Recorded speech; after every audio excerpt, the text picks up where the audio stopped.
All right. Hello, chat. How's it going? Hopefully well. We're back. We're playing games some more. We got a whole lot more S ranks still to get off the list on Ace Combat 0. That's about it. It's nice, simple. It's just more grind and yap today. That's the plan. Also, what the fuck? Because, you know, the losers bracket polling today for the Ace Combat bracket, of course, is Ace Combat X versus Ace Combat Advance. Why is Advance winning with 75% of the vote? What's happening? Does someone want to explain this one to me? Because what? Someone help me understand. Back to playing mid on main. Hey. Whoa now. Do not let the Ace Combat 0 fans hear you. Do not. Don't let them hear you say that.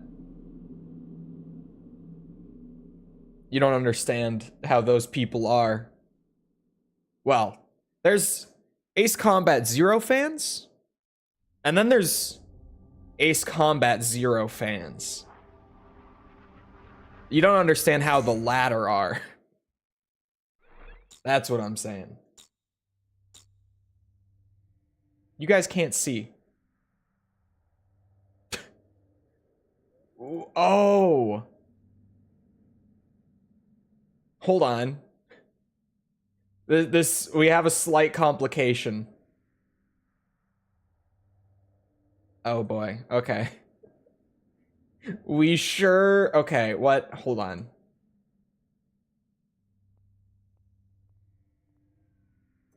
Well, you can see that, but that's not what we want. It worked, but it's not gonna be good. Hold on, I have an idea. It's a crazy one. It's gonna mess everything up. I should probably actually turn off, there we go, the display capture before I do this, because shit's gonna go everywhere. Oh yeah, there it goes. I know why this is happening. Not the void, please. Yep, there we go. Everything's on my main monitor now. But I bet you when I turn, hold on, my Discord, yep, my Discord's over there. Okay. My file browser that would have leaked big important things was over there.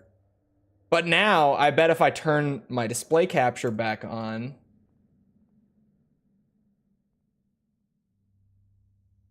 okay, maybe not. What? Hold on. This is weird.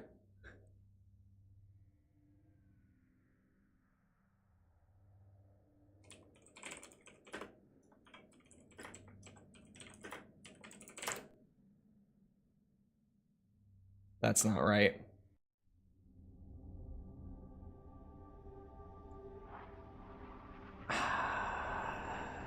Hold on, chat. You're gonna see the void, okay? You're going to the void. I'm sorry, but it's happening. Wait a second.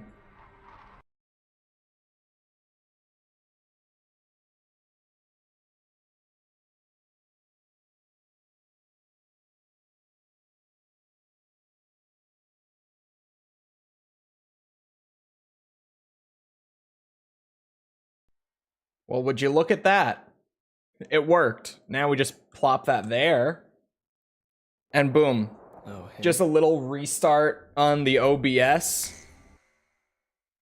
That's all it needed, apparently. I know why. It's because I forgot. This morning I was troubleshooting something. And I was like, oh, why is my main monitor plugged into my motherboard? It should be plugged into my GPU.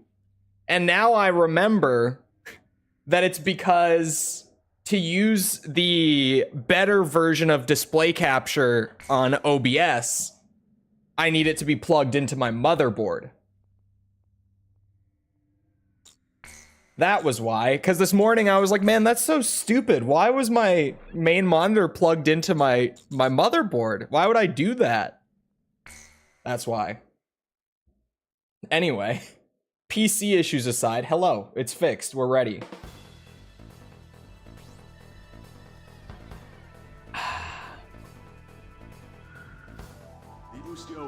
I've played Astrobot. Mario is over. Mario's not over. Actually, I'm curious. I wonder how Mario Wonder reviewed back when that came out. The objective of this operation is to secure a sea transit lane for the Allied forces. Intel QuickSync. No. Here in this house, we use DXGI duplication. Given a choice of missions in this joint operation. Super Mario Wonder. Campaign number 41 Got comprised of the following 3 air missions. You got a 92. There is Operation Gelnick. But This is an air-to-air surface it's operation. maybe worth noting. Because at first I accidentally typed in Odyssey thinking of the wrong game. Odyssey did get a 97. Operation Round Hammer. This is an air-to-surface operation. whose objective What was the is to game wipe out False Belkan played War, yesterday called? facilities, and Which service one? lines. And the last The mission Kart is called Racer or what Operation she played Constellation. after? This is an escort mission, whose objective is to protect the naval vessels in Osia's Third Fleet, including its state-of-the-art aircraft carrier, which will be making a trial voyage. Fierce resistance by Belkan forces is expected in all 3 missions. Choose carefully which one you wish to participate in. That is all. Which one, Mickle? I'm assuming you mean legally distinct Nightmare Kart.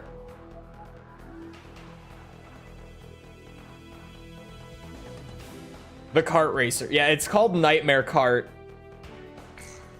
It was originally, I mean, you probably saw it like years ago floating around as Bloodborne Kart back when it was still being developed.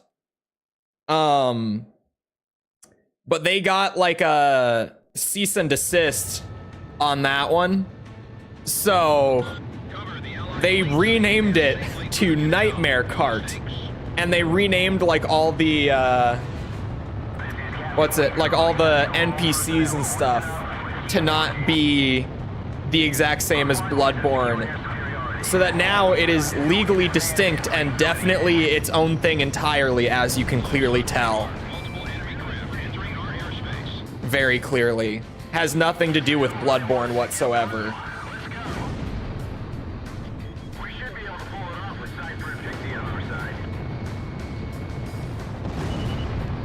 It's a very different game. Yeah, nothing. I don't even know how you could say it's related at all, to be honest. They said so. Now, the first time she played it, she kept calling it Bloodborne Kart, and I was like, false. Yeah, this has nothing to do with Bloodborne. It is legally distinct Nightmare Kart. Has nothing to do with Bloodborne. No similarities whatsoever.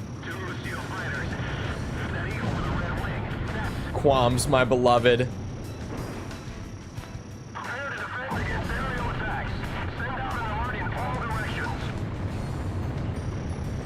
It's a random franchise to choose. I actually talked about the Astrobot Bloodborne costume, because I know that you're on the Copium, but what you're leaving out is that the other skin, or at least one of the other 2, I can't remember the third one, but one of the other 2 is fucking Parappa. So when I saw that go up initially, like months ago, I interpreted it as, here are some skins from franchises that have just gone to the graveyard and we're never gonna use again. That's how I interpreted that.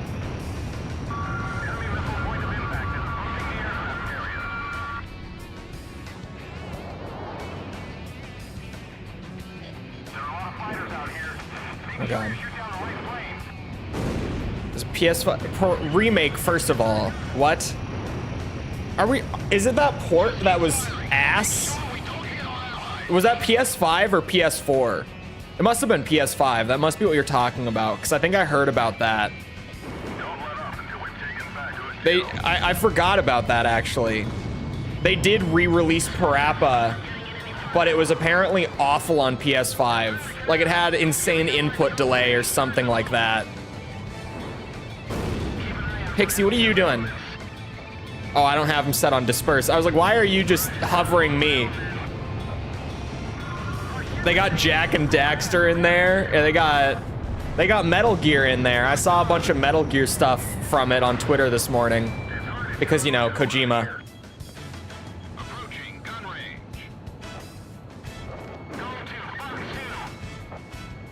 Oh my god, he's gonna play Overwatch. Anytime my buddy goes online on, what's it called? On Blizzard, within like 3 minutes, he opens Overwatch. Input delay in a rhythm game is sad. It completely ruins it, right? Is it emulation or is it actually a remaster? Because I had thought it was just a simple re-release. Oh, there it is. Overwatch 2. What did I say? May God help him. Save him from this demon that's possessed him.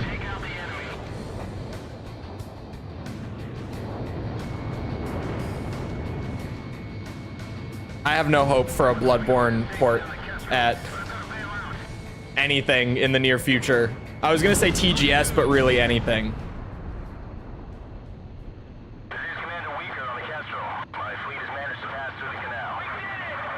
It's not emulation?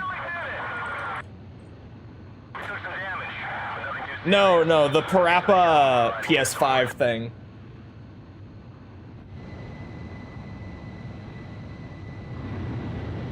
It says remastered. I'm reading the store page for it. Operation Costner succeeded, contributing to the overall. They say remastered textures. Having passed safely through the canal, the Ocean fleet marks the beginning of our nation's counterattack. But I'm skeptical. No, that's the same shit. Oh, wait. Wait, no, this is the PS4 version. Where's the PS5 one? Oh, the PS5 one is remastered. Okay. I see it. I've played it. I see the side-by-side now. I was getting the PS4, where that one is just emulation. Overwatch 2 is the best DLC ever released. Chat, what do you think? Can we ban a mod? I think we could hold like a council vote here. Can we ban a mod? The mountain town of Solus Ortis is located just outside Ustio's capital, Directus. The Allied forces will deploy airborne troops, comprised primarily of Osia's 101st Airborne. There were 2 of them when it was being developed. Air and ground attack on the Belkan forces. So they just called it 2? Critical role in Ustio's liberation. Your mission is to provide support for the airborne troops. They just called it 2 because there were 2 of them?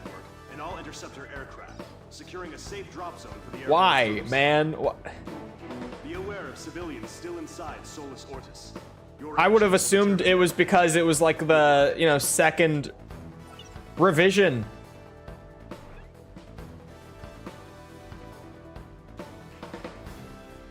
I'm going all the way into the Bloodborne 2 copium.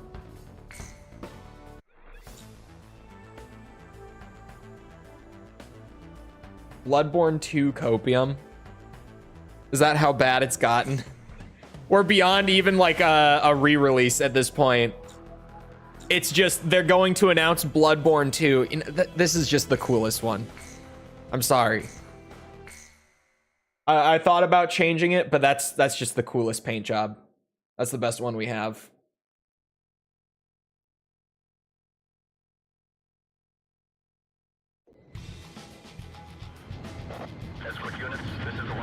This is an air-to-ground mission.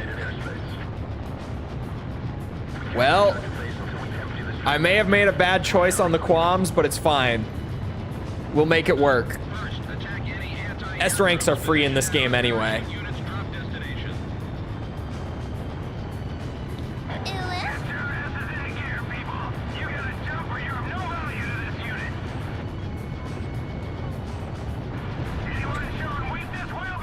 I look even more beautiful, you say. I appreciate it. Oh, fuck off. I hit the cliff, like, just barely. I figured it was just a load distance thing. I didn't think it was actually tucked back there.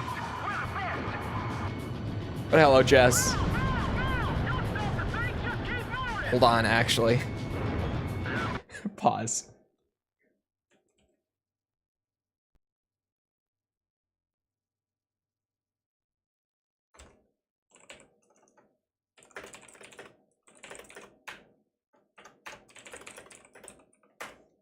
Sorry. I randomly thought of something that I had to send someone. Sam site, come on. Bloodborne 2 is real. My dad works at Sony. I feel like with the way that Sony's been lately, outside of like a couple of successes this year, it wouldn't shock me at all if they did announce like Bloodborne 2, but they announced that it was being made by someone other than FromSoft. I feel like that's the kind of move that Sony would make at this point, legitimately. They would just be like, oh, well, FromSoft doesn't want to do it. We'll do it anyway. We don't need them. It wasn't FromSoft that made it so great, obviously. It was us. Us here at Sony. In all of our wisdom. Just look how Concord turned out. Clearly, we know what we're doing.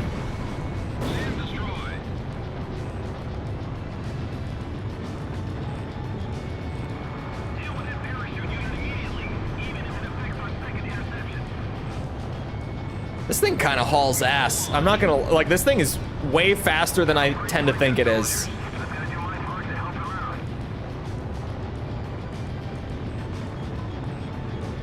Whoop.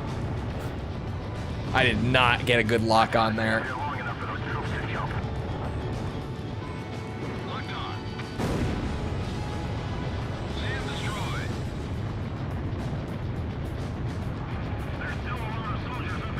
Sony's had a weird year, man. Every time I reflect on it, I'm just like, how did we get here? Like, legitimately. I feel like Sony felt so different, like, even just, well, near the end of PS4, they definitely started shifting in, like, a weird direction. And I feel like we're just kind of seeing the results of that now. I was gonna say that, like, 3 years ago, they felt like a totally different company. But no, like, 3 years ago, you could kind of tell that we were moving in a weird direction with Sony, right? I feel like now we've just really gotten to the point where it's like, what the fuck are we doing? What are we doing? Jim Ryan's fault? Even now, Jim Ryan is out, and they're still just making weird-ass decisions. Because he's not even there anymore. And sure, some of it is like, you know, old projects that he greenlit, but they could shut them down.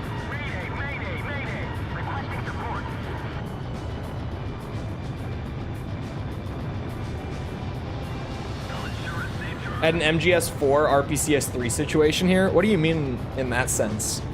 Because I know that for most people, I mean, without disabling like all the effects and stuff, what's it called? MGS4 still doesn't run well on RPCS3 for the majority of people out there. People were surprised that I was able to get it running relatively well without like disabling all the visual effects and stuff. It will only go worse. Yeah, I feel like Sony is gonna have, like, at some point here, they're gonna hit that point that Microsoft did, like around the time of like 2012, 2013. I feel like we're kind of just gonna see this big swing of like, at some point they're gonna push it too far, and Sony fans are just all gonna kind of collectively be like, okay, what the fuck? The same way that Xbox fans had that moment back with like the announcement of the Xbox One. Man, that was a travesty. I'll never forget that.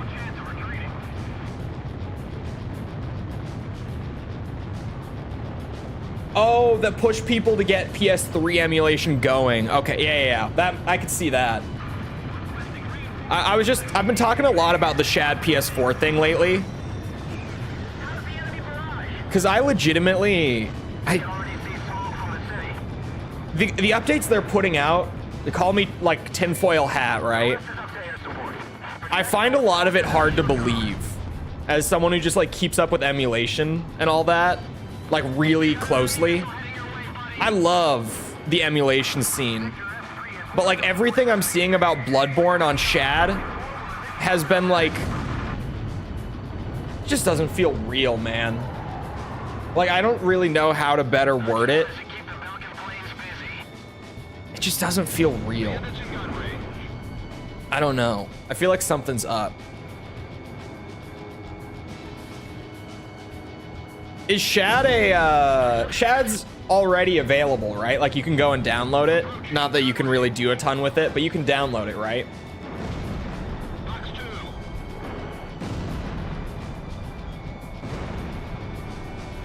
Oh, come on now. There we go. Yeah, okay. So I was gonna say, this isn't gonna be one of those things where they pull like a redream or something and make you pay for the emulator, is it? I say as someone who has redream, I almost never use it, but I did buy it. I have like a premium redream license. It was like $5 or something like that. It's not like it's very expensive. And it really is the best Dreamcast emulator. It's just, how many Dreamcast games am I trying to play on the regular? I don't get a whole lot of use out of it, but when I need a Dreamcast emulator, it's the way to go. It's great. As much as I do think it's dumb that I had to pay like $5 for it. I'm trying to grab my phone charger subtly.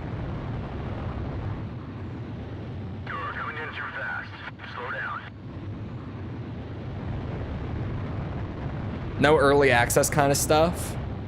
So have people been testing Bloodborne on it then? Because I mean, surely they have, like publicly, right? If they are putting out like nightly builds publicly. Hold on, let me just go look.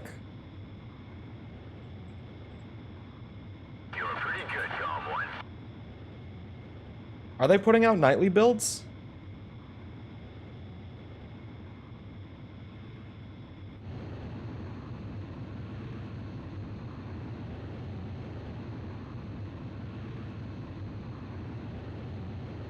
I can't tell. There aren't like dates or... Do they have a GitHub? Operation Varsity succeeded. Ground troops are now en route to Solus. I will not... the button I just clicked is not a GitHub, at least. They must have a GitHub, right?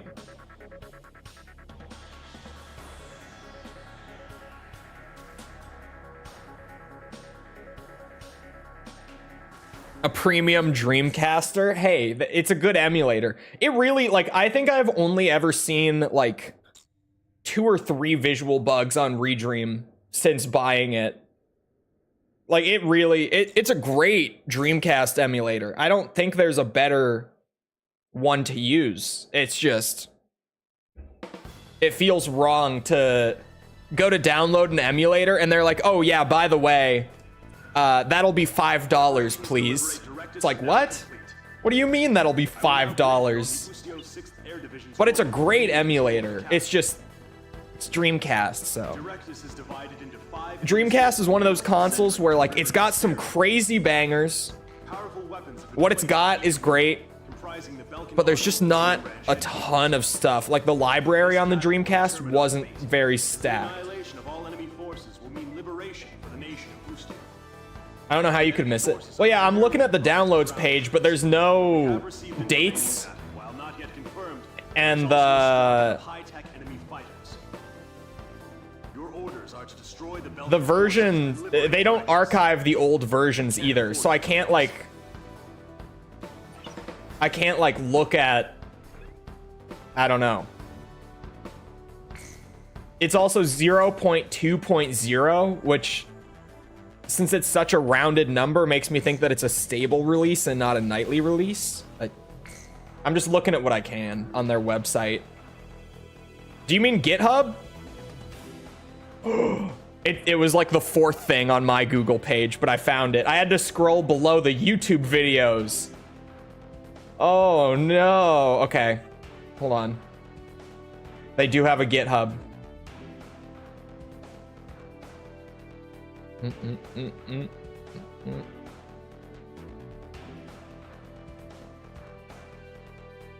No, these are the build instructions. And the build instructions... Holy shit. I'm just scrolling these. That is a crazy setup process. Sorry, I'm getting distracted. I'm looking... I need to see Shad. I need to see their releases. That's what I need to see. Where's their downloads archive? Here we go. I found it.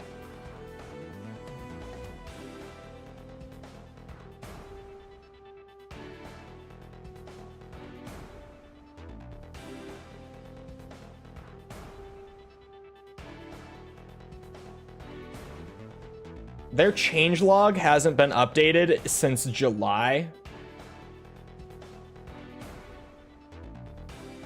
And the most recent builds on GitHub are 3 weeks old. And again, they're clearing their old versions off of GitHub as well. They're not archiving them.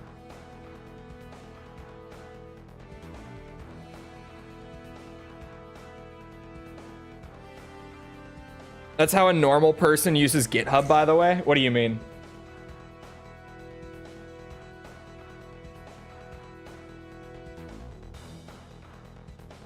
Yeah, I can't. It looks like...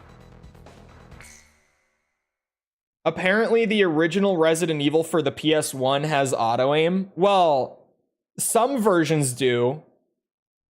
The, the Japanese release does. If we're talking, like, original. There's no way it's a control scheme thing, right? You're not about to tell me, like, control type B. Right? Don't like joining discords. Yeah, I don't like being in a ton of discords. Try to keep my Discord clean.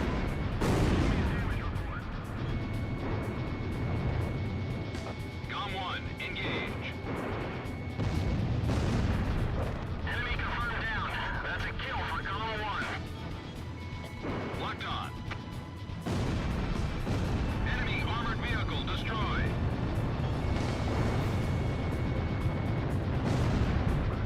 Oh, by directly going to the release page. I think normal people don't know how to use GitHub. In all honesty. Anytime I mention GitHub, there's at least one person in chat who's like, I don't know how the fuck that shit works. Have you actually checked? I didn't.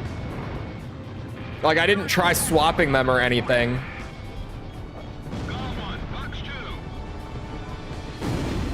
Is that what you've heard? Is that the original PS1 release of RE1 has it on like an alternate control scheme?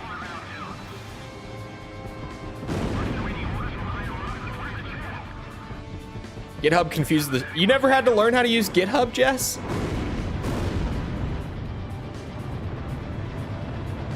I would have thought that you would know how to use it. Only devs or nerds clone the code and compile it. Oh, you mean, okay. I didn't, yeah, okay. I'm with you now. Yes.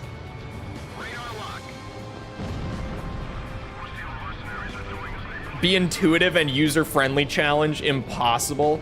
Well, I mean, GitHub isn't really meant for that.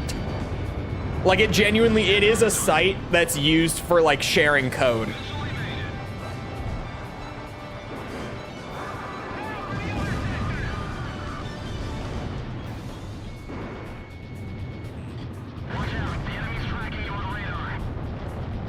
I've heard it has auto-aim, not how to toggle it. Yeah, you might just be hearing from people who haven't played the actual original version. I can try alternate control schemes, but I doubt it. Then again, I didn't know that RE2 apparently had it all this time. People were saying in chat, like, oh yeah, if you just change the control type on RE2, it will suddenly turn on auto-aim. And I'm like, what?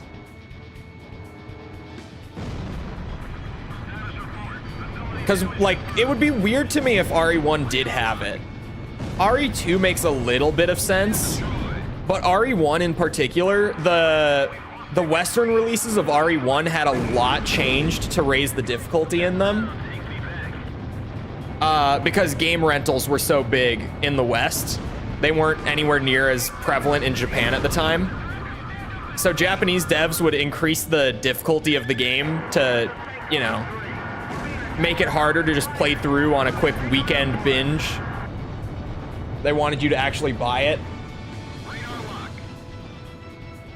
And RE1 has crazy, we made the game harder to combat rentals syndrome. Because even outside of just, they disabled like auto aim,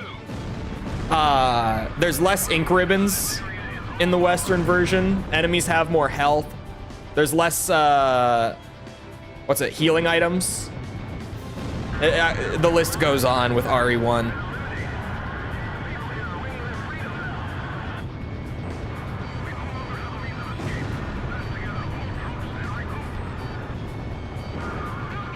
Whoa. Whoa. I thought maybe I could pull that.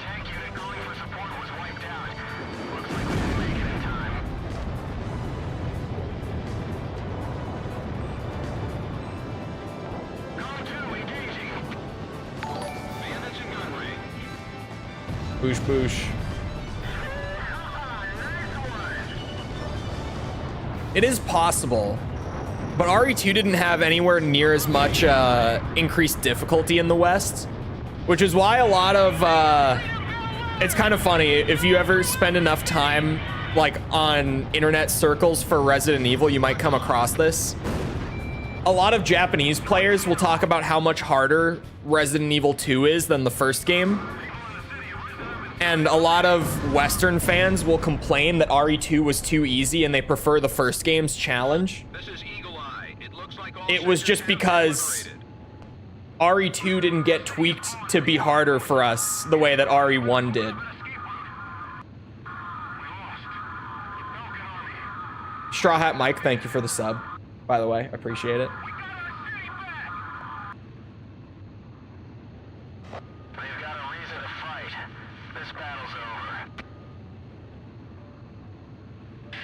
This battle's not over. I see targets. I'm ready. Let me at them. I'm in my big, weird Star Wars plane. I love this plane, but it really looks like it's out of fucking Star Wars. We're all so delicate. Hey, man. We're not delicate. We've just...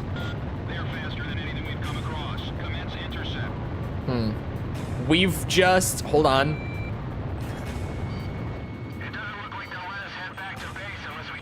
Raised our expectations for quality of life features. That's all.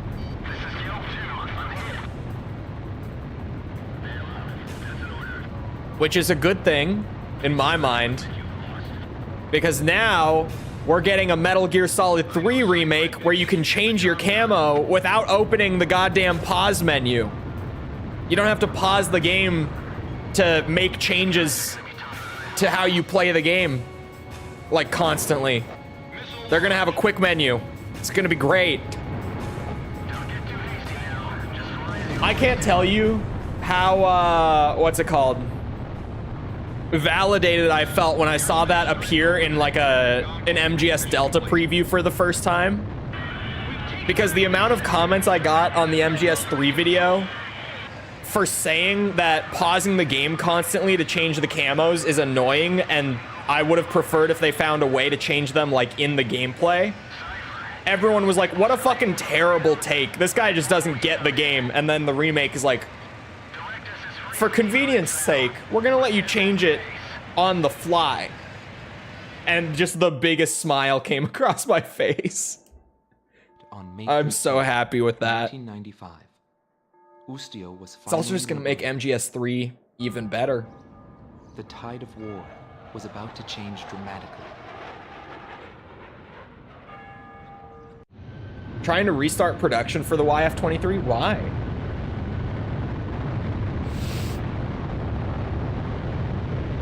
I can see the thumbnail now. I was right. Belka's Ustio Yes. headquarters has fallen. Yes, of course. Directus has been liberated. I just received a vintage bottle of Chateau Bouloise for the Galm Team. It's a hard-to-find Cabernet. Doesn't pull a Konami. All the previews are overwhelmingly positive.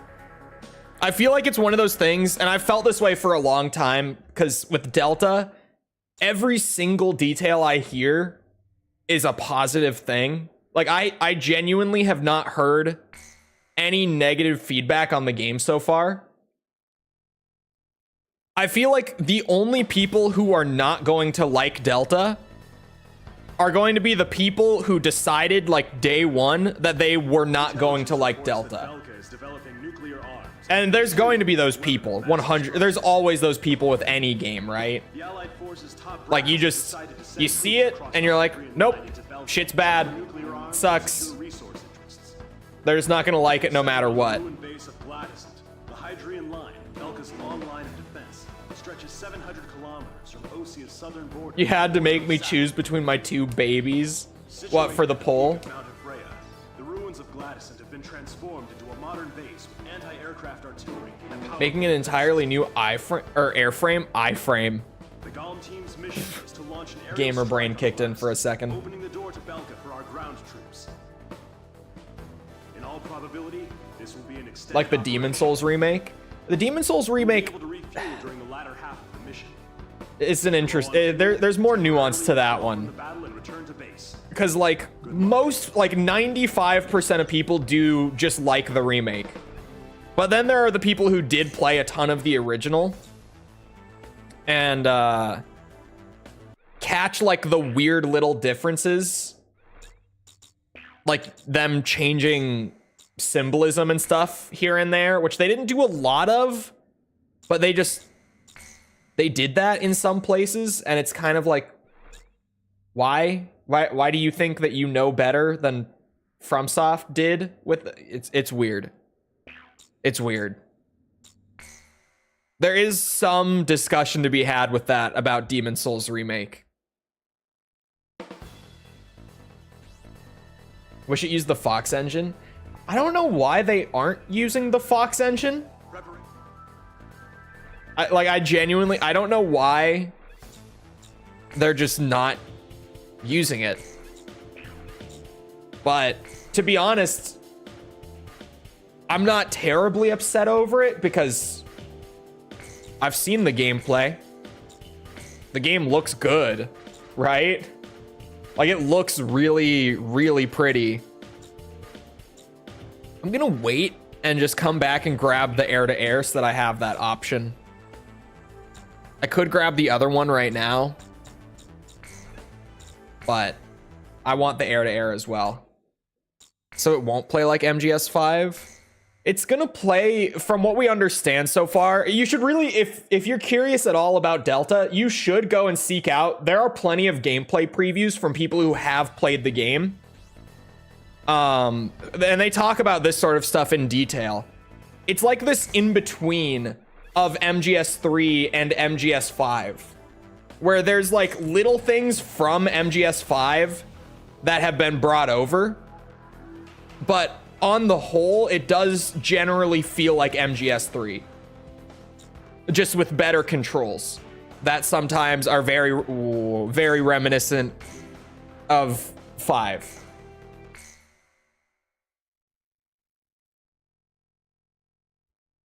Like, what's it? The weapon swapping is going to be handled pretty much just like 5's, like, little D-pad menu. That menu is supposedly being brought over pretty much 1-to-1.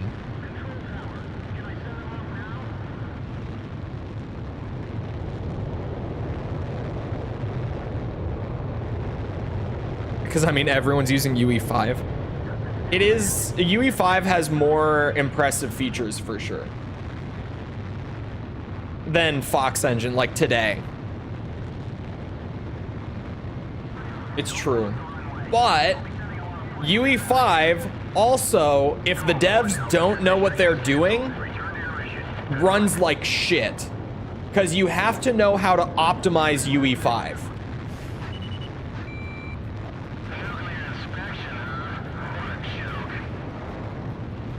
You have to know what you're doing to optimize UE5, because otherwise, once you compile it and you run it in standalone, it's gonna run like ass.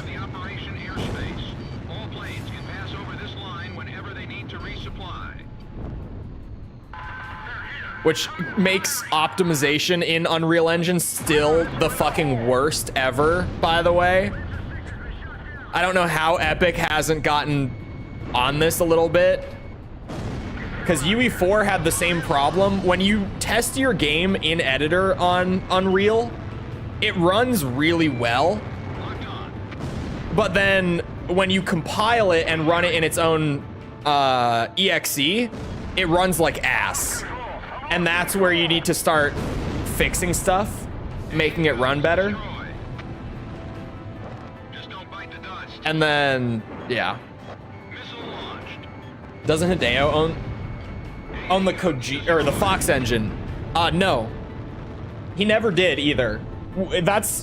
I've seen that go around in my comment section before. More specifically, I've seen people in the comments of some of my Metal Gear videos saying how Konami fired Kojima and stole his engine from him. It was always Konami's engine, like from the offset. The first game released on it was not even, Ground Zeroes. Konami was releasing games on the Fox engine before MGS 5.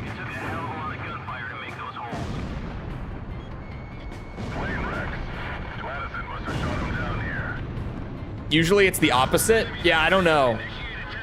They've just gotten it to where it runs really well when testing in editor on UE5 and 4. 4 was the same way. But then you compile it and yeah, not so good. Why would anyone think Kojima owned it? I don't know. There's a lot of crazy theories that I've been exposed to from the Metal Gear fandom about the Kojima and Konami fallout.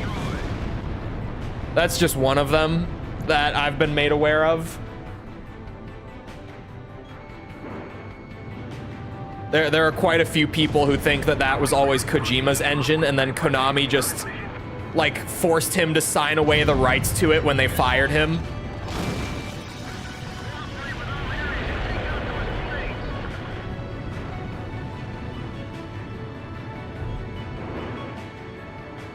There's a lot of crazy stuff. And I know that, like, obviously some ugly shit went down with that whole, that whole process of him departing Konami.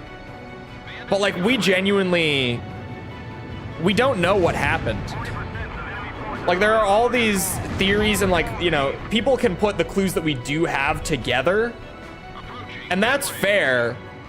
But there's a lot of, like, crazy shark jumps and like reaching conclusions that we just couldn't possibly reach unless we just are making things up to fill the gaps, and it's wild. It's wild.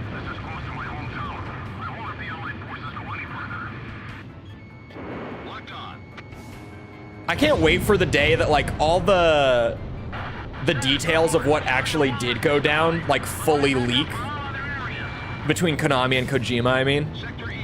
Because that's kind of inevitable, right? Like someone either from Kojima's team at the time or from Konami at the time will like make it public information at some point. And that will be crazy to just actually know. Because the fact that neither of them have like spoken on it at all is crazy to me. Japan don't talk about it the same way. They absolutely do. You get crazy shit like that all the time out of Japan. Because as much as like Japanese culture is different in that sense, it's still the games industry, which is so young and it's so like Wild West still that even in Japan you get craziness. This shit's loud as fuck, by the way. This bomb.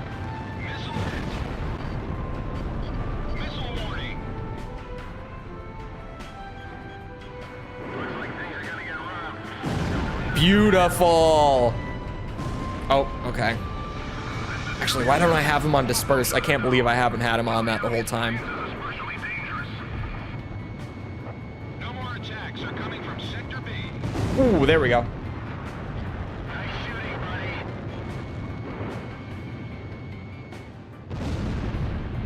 I could take 2 more out. Forces are under our control. It's time to rock and roll.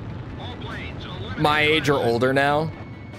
A lot of them still work for him too. Fox 2. He, like, Konami didn't directly fire. This is one of the things that we actually do know. Is that his team didn't get directly fired. But like, what was it? I think like 80% of the Koji Pro team went with him. This will be a springboard to nuclear inspections. We've got to sink that fortress.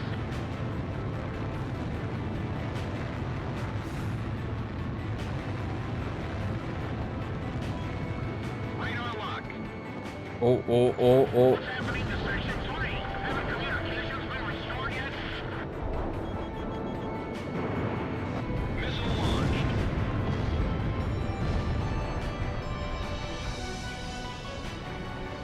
Don't worry about the fire anymore. Dispatch all Come on. Do I even... No, I probably don't need the resupply, to be honest. 19 missiles can get me 2,000 points for sure. Abandoned anti-aircraft bunker 4. There's nothing of use there now. They told him to work fast or else. He chose or else. Yeah, there's definitely some ugliness with that though. Like the not letting him go and get the award for MGS 5. That's the craziest thing of the whole story to me.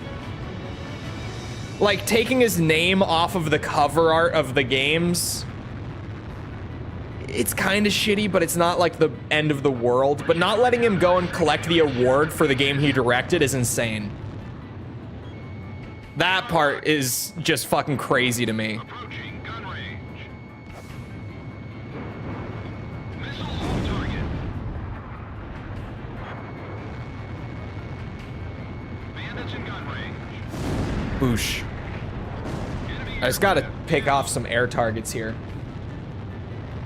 One from Kojima. There's just one Fox engine. It's just one. They just keep coming. How many fighters have they sent here? What is Death Stranding on again, chat? What happened to the enemy? Where'd they disappear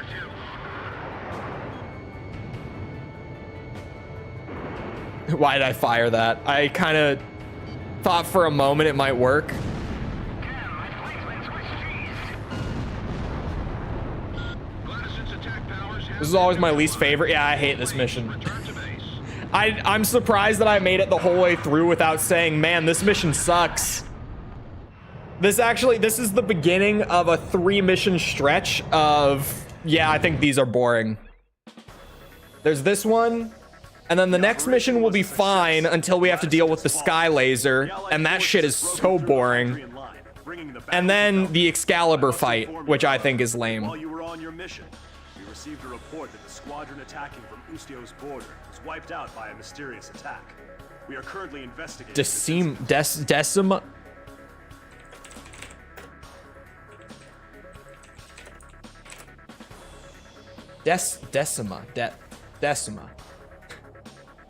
Oh, it's Gorilla's engine. Interesting. Unexpected. Very unexpected, actually. But interesting.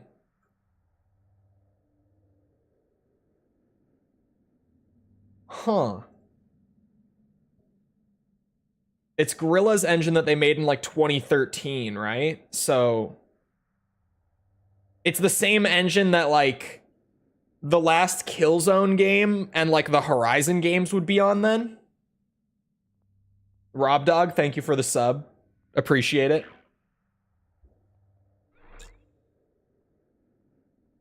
The XOF engine. Hold on, let me go get those air-to-airs.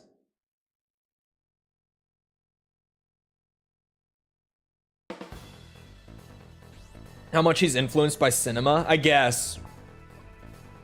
But like, with MGS 5 in particular, because that was the controversy out of all of it, right?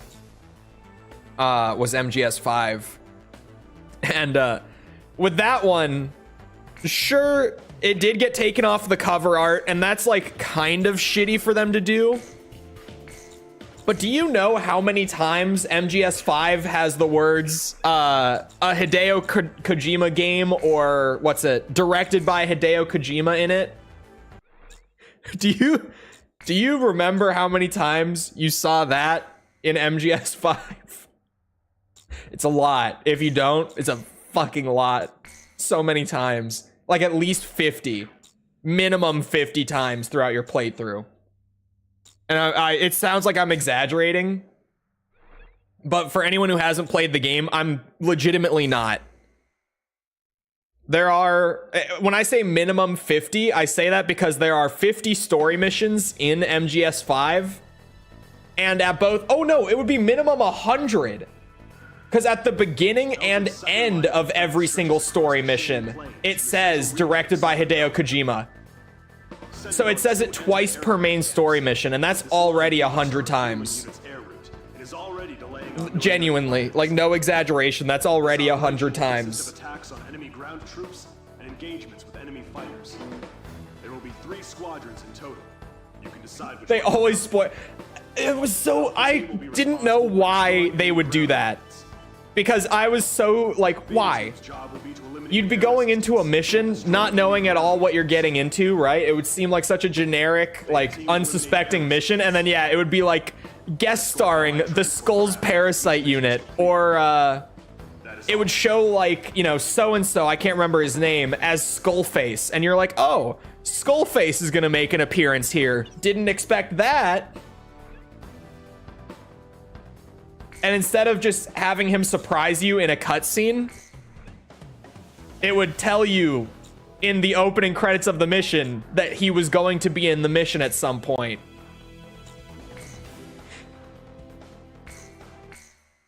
The opening credits thing was crazy.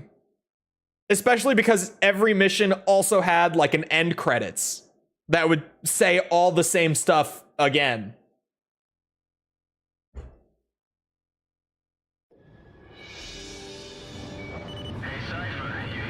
I don't know why. I do like MGS 5 a lot. I played it for like 80 hours doing the review.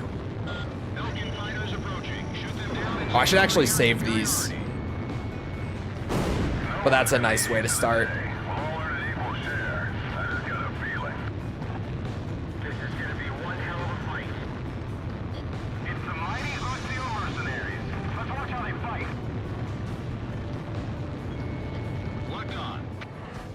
It's funny, the one time that it said starring Big Boss, I didn't even notice that until like after I published my MGS 5 video and people were talking about it.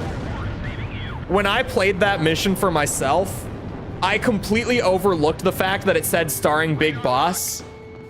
So for me, the plot twist was dropped when what's his name? When Miller goes, "What about him?" and everyone like looks at you. I completely overlooked the starring Big Boss thing. I mean, it's so easy to if you're not going in expecting it. Because, you know, it's like, yeah, it does say Venom Snake every time when it says your name, but everyone still calls you boss throughout the game. So I didn't think twice about it. I genuinely just didn't catch it. Kojima will direct his own movie. I weirdly don't think he's very interested in that. Because he certainly has the opportunity to with all his connections. He just seems to enjoy making movies within the game's medium. I legitimately don't, and he just turned 60.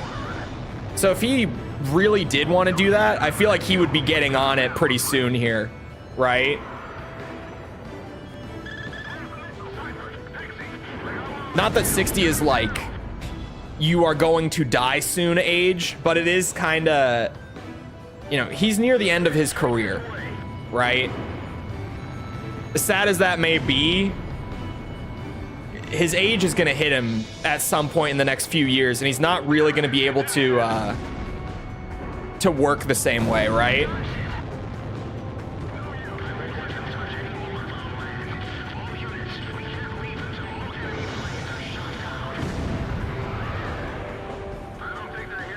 Just because you're 16, 60 is the new 40? No, I'm just saying, like, you know, when we're talking about someone who's been making games like crazy for the past, like, 40 years, he's probably only got, like, at most, I bet he's only got another decade of that in him. I don't see him doing that past 70 years old. Also, yes, he is 60. He literally turned 60 like a week or two ago, I think, was his birthday. And when I found out that he was 59, like earlier this year, I was shocked. He does not look like he's 60 at all. But then again, I think I said that on stream once, and someone was like, oh, he definitely colors his hair though. And he might. I don't know. But even then, he just really doesn't look 60 at all. Colored hair or not, he does not look like he's that far along.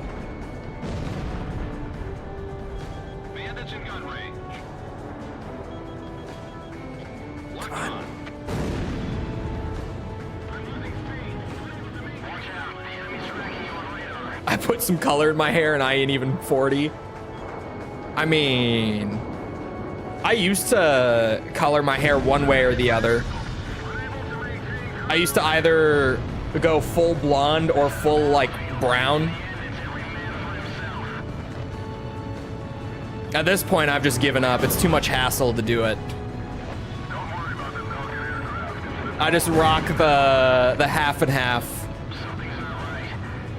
32 with grays over here. Oh, I wanted all three. That would have been so nice. Keanu Reeves also turned 60 like last week. He's also someone who looks way younger than he is. And I mean, there's obviously, like, who are the big ones? Like Paul Rudd. Tom Cruise. Trying to think who else just does not look anywhere near their age. Keanu is immortal and has always existed.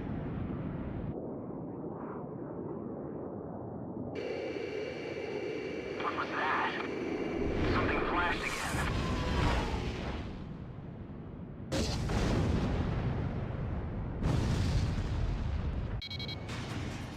Okay, laser beam time.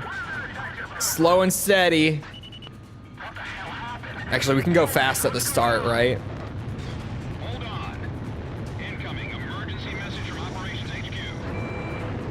Enemy launching Please. attacks. Current airspace is within range.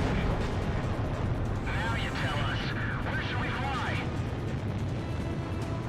Transmitting projected enemy targeting coordinates. All units evade attacks and withdraw from airspace. put this last ace down.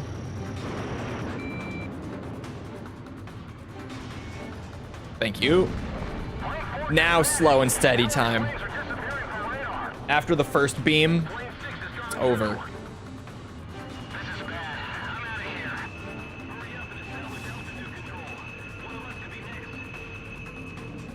Yeah, this shit sucks. I'm already like, oh my god, I have so far to go. Why?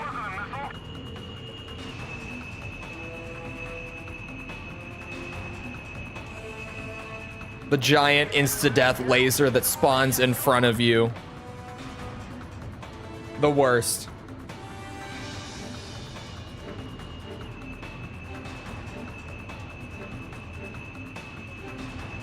It's called Project Wingman. I've never heard of this supposed Project Wingman. What do you speak of?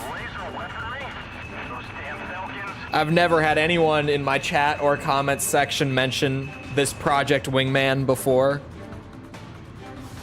Certainly not.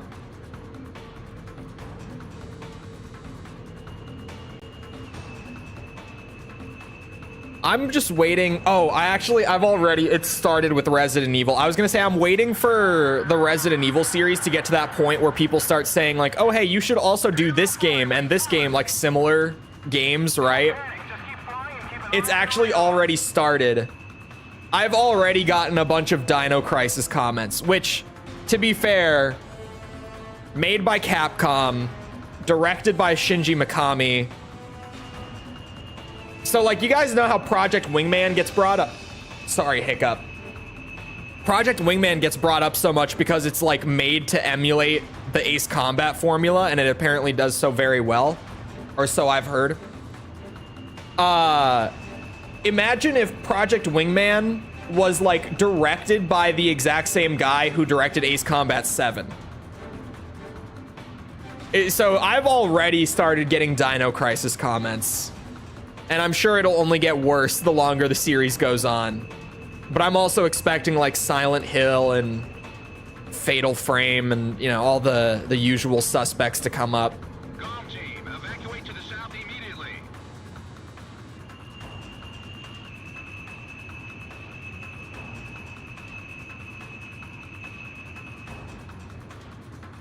I'd like to see Fatal Frame. I've actually never played Fatal Frame.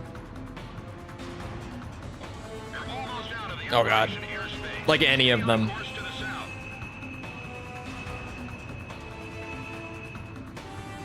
Getting Silent Hill? I probably should. I forget that that's in October. Man, that puts even more of a damper in my potential Space Marine 2 plans. Oh yeah, Parasite Eve will probably come up. Parasite Eve's already on the list, as is like Silent Hill and Fatal Frame. And Dino Crisis, I think, is already on the list as well, actually. I don't know. I don't know about that one, but I think most of them are already on there, actually.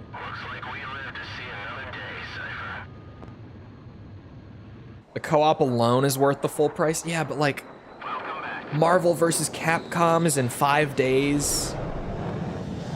At that point, I'm not even gonna be worried about it. Are there dinosaurs? Yeah, it's literally, again, it's directed by the same guy who directed RE1 and 4. And like the remake. He also directed the RE1 remake. And it's a survival horror game with dinosaurs. Like, it's literally just the Resident Evil formula, like the classic formula, but dinosaurs instead of zombies. That's legitimately what it is. I've played the first of those, but never, I think there's 3 of them. I've only ever played the first one, though.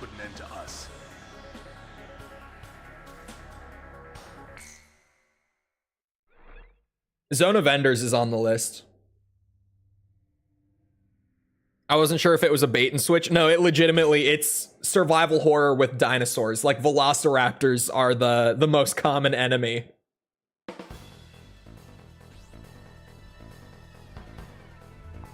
There's a big T-Rex. You get chased by a big T-Rex at one point. is a long-range offensive weapon, codenamed I haven't played it in years. I have it sitting around, but I don't remember a ton about it. laser weapon, developed as a missile defense system. It was really fun, but I've only ever played it once, and it was a long time ago now. By a jamming facility and multiple anti-aircraft artillery units. Your objective is to destroy. What if Resident Evil but Jurassic Park? That's pretty much what it is, to be honest with you. Considering the importance of your target to the enemy, Still want Fatal Frame though? False is playing Fatal Frame 2 on her channel right now. in light of this, we've called in reinforcements for this mission. Work together with them to achieve the mission. Sorry, I'm distracted a little bit.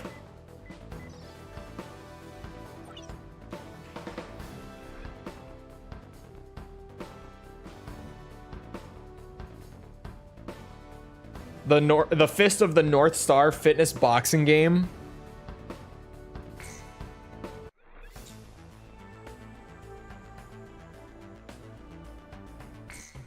I think instead of that, I should just wait for that new fitness boxing game they announced for the Switch with Hatsune Miku.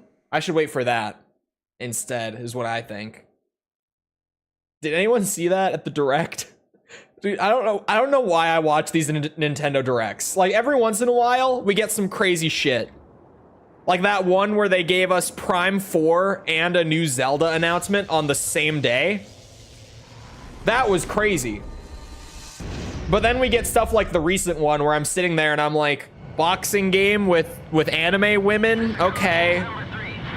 Sure. What else? Why do I watch these every time? I'm like, I don't even know why I watch the Directs anymore. It's always just in the hope of like one big thing showing up. And sometimes you just don't even get one of those. Of the Bluey game. Oh yeah, and Mario. I forget about the Mario and Luigi one. But I also just reminded myself there's a new Zelda coming out this month too. The tanker's been destroyed. Jesus Christ, man. Why is everything suddenly coming out? What is happening? Like, why is every fucking game under the sun having a release in the next 2 months? What's going on? I thought we were gonna have a slow year after 2023, you guys. What's the deal here? I don't have time for all this shit. Oh, he got the helicopter for me. Sweet. Otherwise, you'll face it alone and die. I have not heard about that. The concept is funny.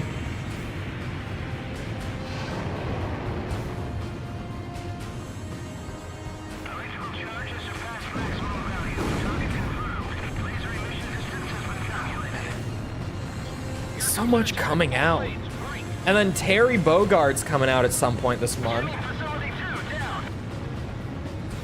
At the like the end of the month for Street Fighter, I mean. Terry's near the end of the month, so I'm gonna be on my Street Fighter grind again.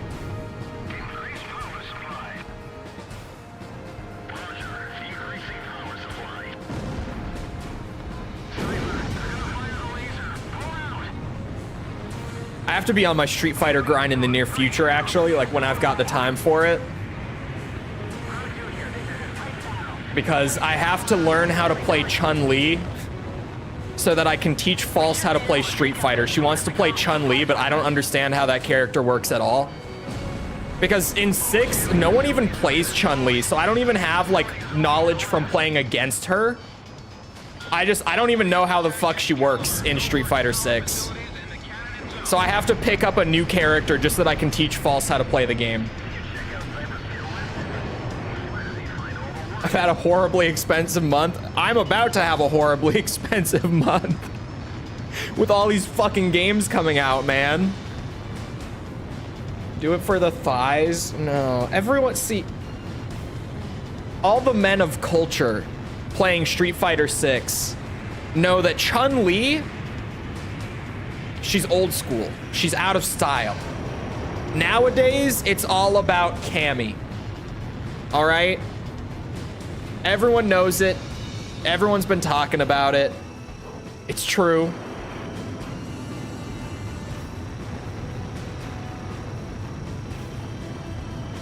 How fast is that other dude going that oh, he actually, I guess we just missed. Uh-oh. Heard about the Resident Evil beat 'em up? Is this a leak? Because no. But if it's a leak, I don't believe it. Because you know what I actually just heard leaked in air quotes, allegedly? Now people are saying that Resident Evil 0 is the next remake. Legitimately, like, as of this week, I've heard people leaking that Resi 0 is the next one getting remade. So we officially have 4 Resident Evil remake leaks ongoing right now.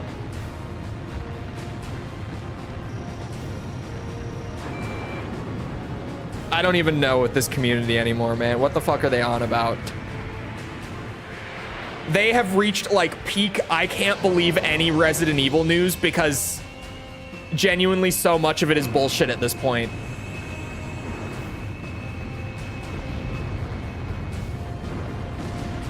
I saw the demo. Where? Where'd you see a demo of it? Different sides of... Well, okay. No. Sorry, I saw Cammy has always been better. No, she has not. For the record. Cammy got her much needed redesign in 6. And it's so much better. Is that the one with the train? Yeah, the one that starts on the train is 0. Cammy needed that redesign. In my opinion, I was never a Cammy fan before 6. But now, I mean, I mained Cammy when the game first came out, which says a lot. I got on the waifu main bandwagon at the start of Street Fighter 6 just because of that redesign.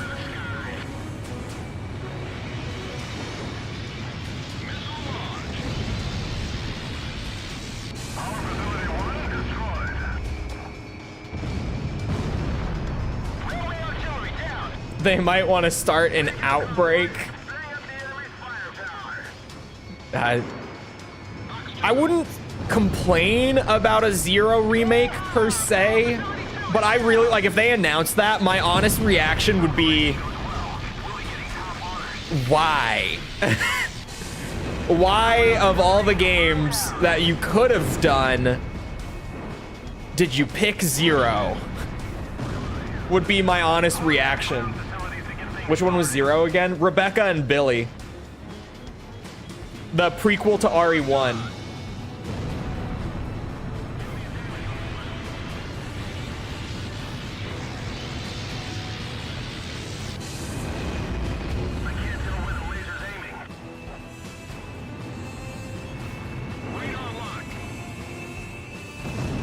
Whoa, that laser scared me a little bit. Just write down all the BS and see what is real afterwards, then you know who you can trust. At this point, I trust nothing. Bit questionable? No, you're thinking of Steve from Code Veronica for sure. You're definitely thinking of Steve trying to kiss Claire while she was like passed out. While she was unconscious from fighting a tyrant. You're definitely thinking of Steve. Who, don't get me wrong, is fairly hilarious in his own right. But yeah, it's just like, what the fuck, Steve? Bro, legitimately, she gets knocked out from fighting a tyrant in Code Veronica, and Steve tries to take his opportunity to make a move. He goes to kiss her while she's passed out. And I'm just like, Steve, this is not the time. This is not the time.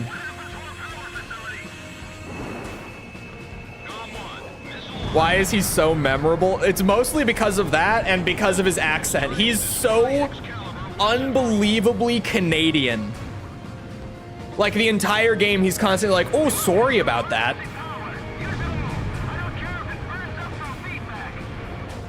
Steve, that's called abuse. It's funny, but it's like, what the fuck, Steve? What are you doing?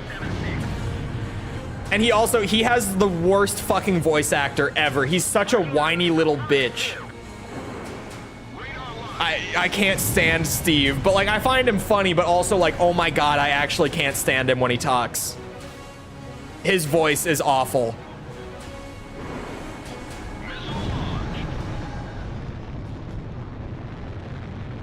I might have to pull up clips of him. That's annoying but hilarious that had a crush. Oh yeah, you did bring this up and I was like, oh yeah, Steve. I actually didn't remember who she was talking about at first when False brought it up. Hold on.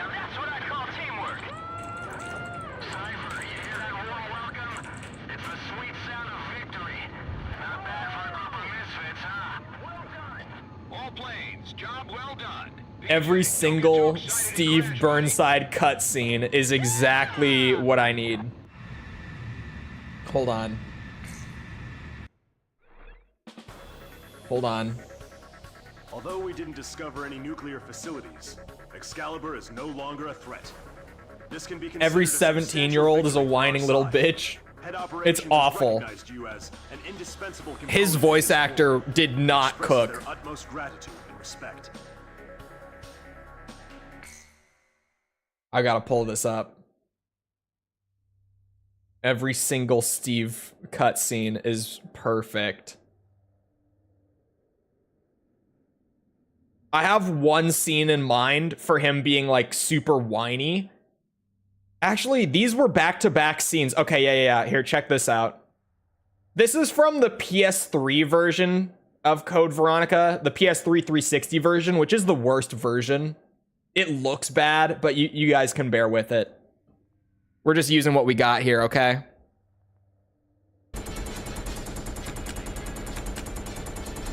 It's mostly because it's so dark. It's way darker than it's supposed to be in this version. You can't see a fucking thing. Wait. Don't shoot. Who are you? Huh? You're not a zombie. Well, great. Wait right there. I'm coming over.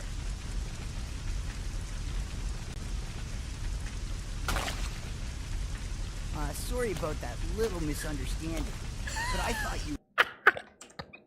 You guys see what I mean about him being like offensively Canadian? Listen to him. Sorry about that little misunderstanding, but I thought you were another one of those monsters. Shut up. Claire's just looking out for the rest of us. Hold on, where's... In this scene, he gets unbelievably whiny. Your siblings. Well, it seems your brother is under surveillance by Umbrella. What?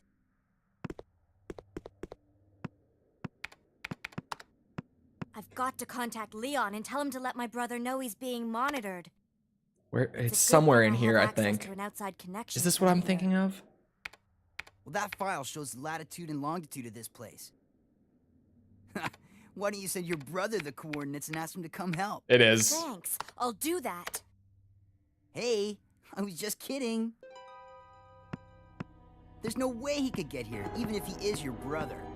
Yes, he can. I'm sure of it. No way. He won't come. You'll just end up disappointed if you rely on others. Believe me, I know. He's like this for the whole game, by the way. He's the worst. He's funny. What the fuck? Where? Oh, hello. I closed the tab and it blacked out my display capture for a second. Who hurt him? I don't know. Whoever it was, they didn't hurt him enough. In longitude? Yes, he did. I'm glad that someone caught it. But yes, he did. He said longitude. Preparations to liberate Directus are now complete. Believe me, I know. He's awful. Like, he's funny, but he's fucking annoying. They didn't hurt him enough. They didn't. They clearly didn't. He didn't get to that point in the character arc where he becomes like overly stoic as a result of his trauma. He's in like the whiny little bitch portion of the arc, and they stopped there, unfortunately for the rest of us. They needed to hurt him more.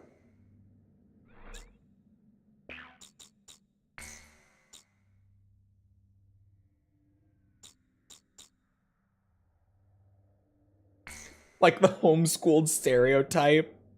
He's awful. But at least we're out of the boring missions. On an unrelated note, we got through the bad stretch of 0.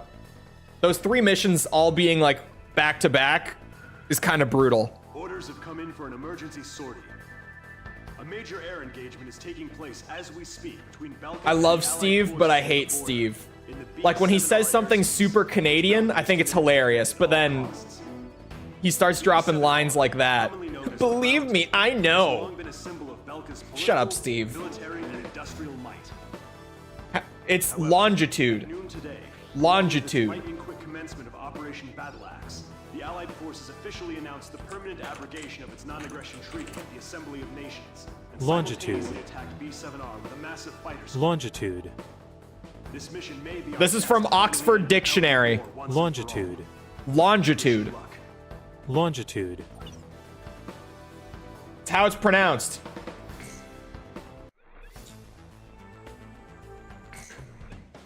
I heard Yanny. Fuck's sake. Advance is a Game Boy Advance game, yes. Throw that paint job back on there. It's the only one. The only real option here. Longitude. Longitude.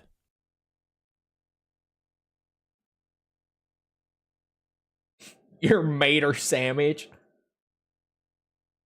We pronounce it with a G? No, you don't. Like Gary? Hold on. Let me try another one. Maybe Merriam-Webster will say it like that. Longitude. Longitude. No. No, they don't. They don't even have more than one pronunciation. They just have that one. I don't know what to tell you, Jess.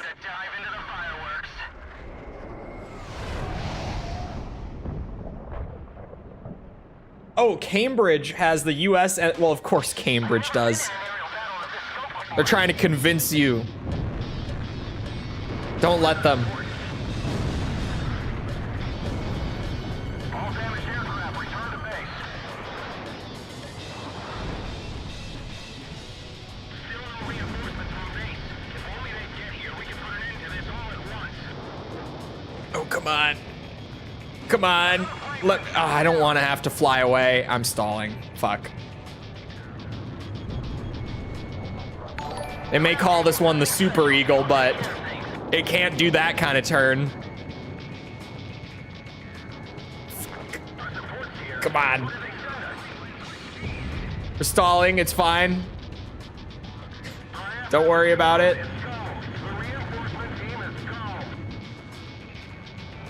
Fucking come on. Arnold, thank you for the sub. Oh my god. I'm so upset. I thought because I hit him with the machine gun a bit, I only needed the one. You know what? It's time.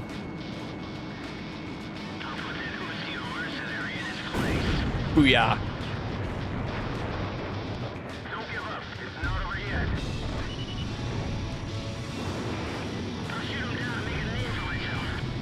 Oh, what? Oh, that hit him. Okay. Oh. Only one of these is gonna hit, if even. Oh my god, that one almost connected. That was crazy. Most recently unlocked. Yeah, we're on the good end now, where every plane is great. Boosh.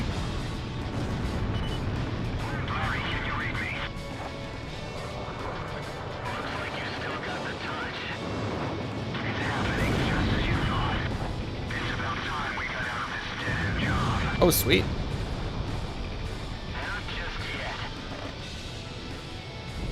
Oh, Google has both? I always just open the dictionary page. The Google pronunciations have led me astray a couple times. But then again, I think Google just pulls it from one of the dictionaries, probably. So, I don't even know if it's worth it.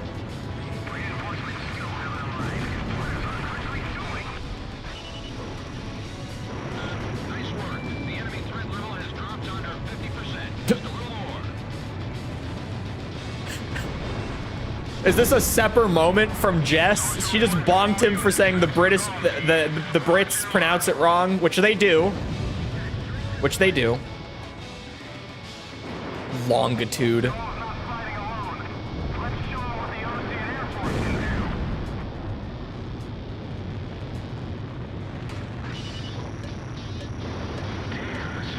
Go, go, go, go, go.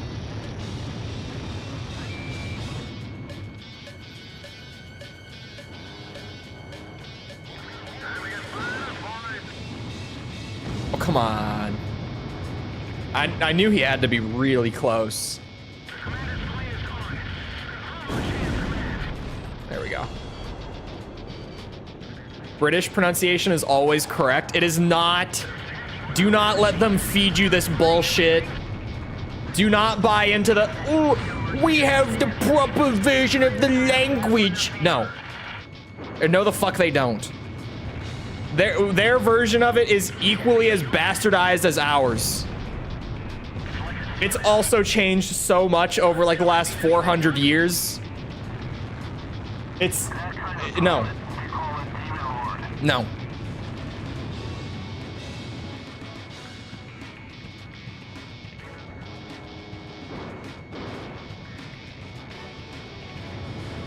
Oh God.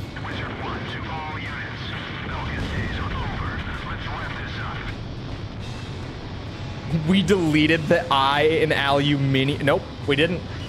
The I was never there, surely.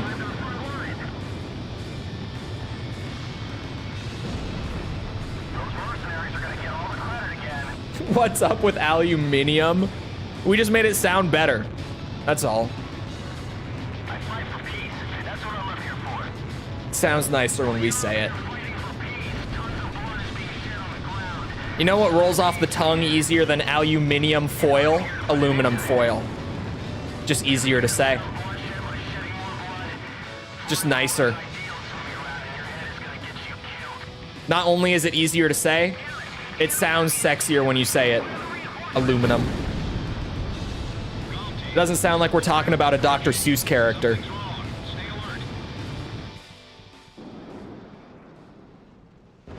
Ain't got but one eye in it. Damn right, brother.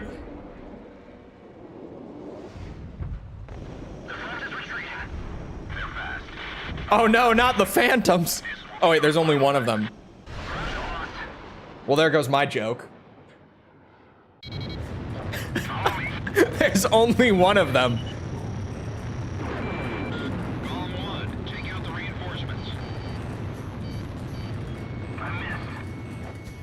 He's gonna be the first to go. Mark my words. Yep, there he goes. We would be hearing a lot of thou and those. Not even. I bring this up here and there because it's funny. But like, has anyone in chat seen Old English? You legitimately can't read it. Like, the language, it doesn't even look or sound like English as we understand it today. It's entirely different. And despite the name, it's not actually that old. I think it's what, like 1,000 years old-ish?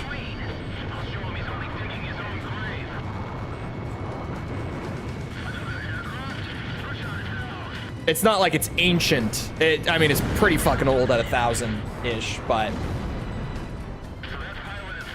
like Shadow and Jail. And even then, using the Latin characters, Old English doesn't use the Latin alphabet. Like, that's even spelling it.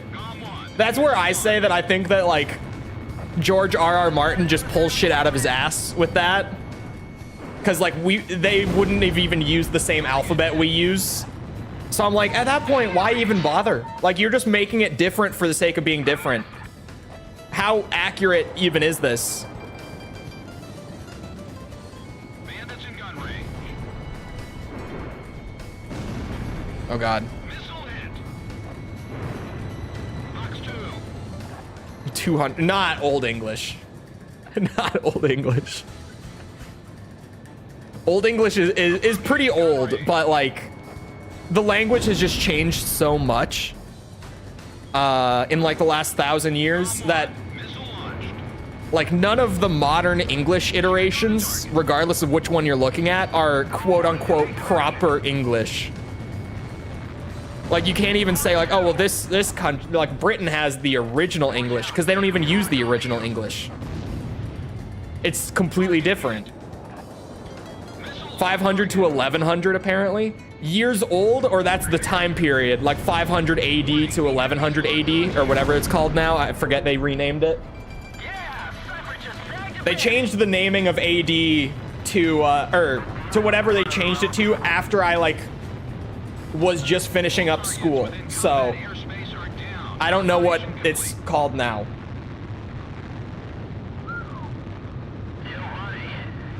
I just know that they changed it.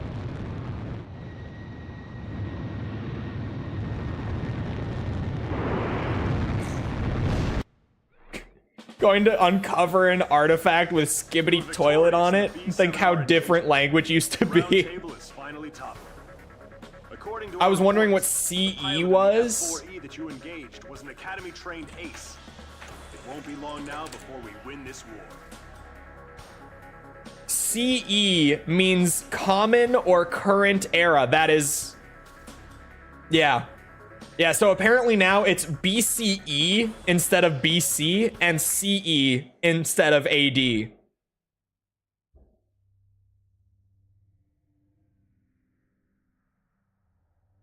Why are they changing this stuff and not letting me know about it? It genuinely happened, like, right as I was getting out of the schooling system, which is why I don't really know it.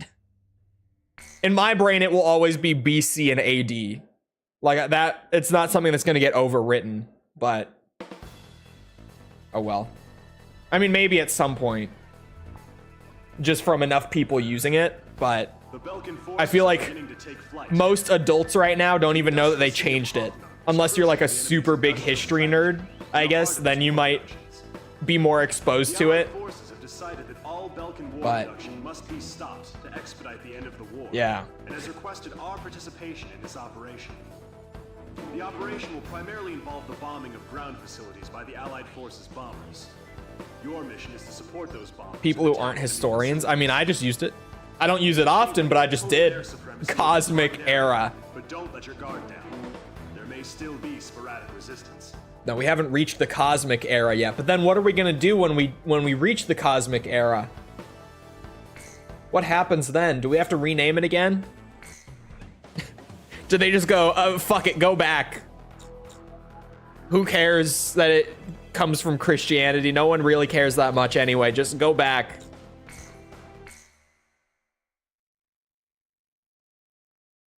John Halo, that's true. It genuinely, unless you put a number like directly next to it, anytime I read CE, that's where I assume we're talking about Halo. That must mean the bombing started. Oh yeah. You say it like once a year. Yeah. That's like, until people say it to me enough times, I'm just not gonna be able to make that switch in my brain. This one is time-based. But we can maybe commit a few war crimes along the way.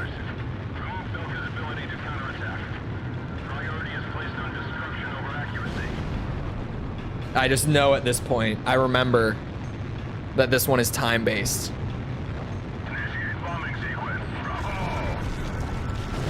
Holy loud bombs.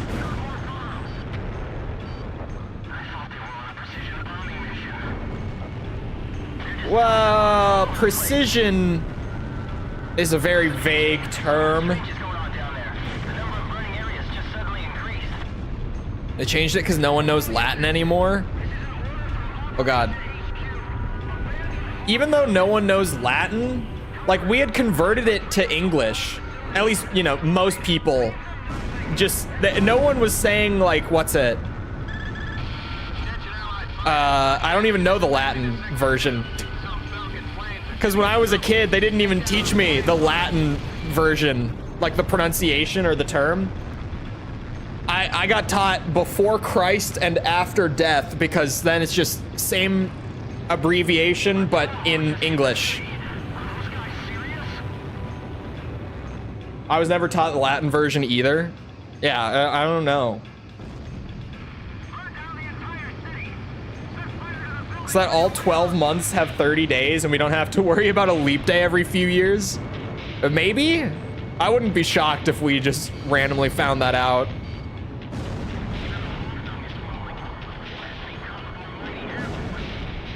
Forget the other one? Yeah, I don't know. But like they converted them to English anyway, and like it worked. I never knew the Latin ones.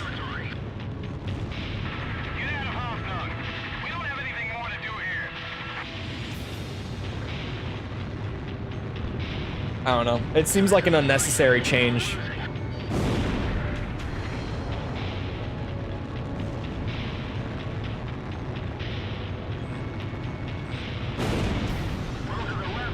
But to be fair, who the fuck speaks Latin anymore?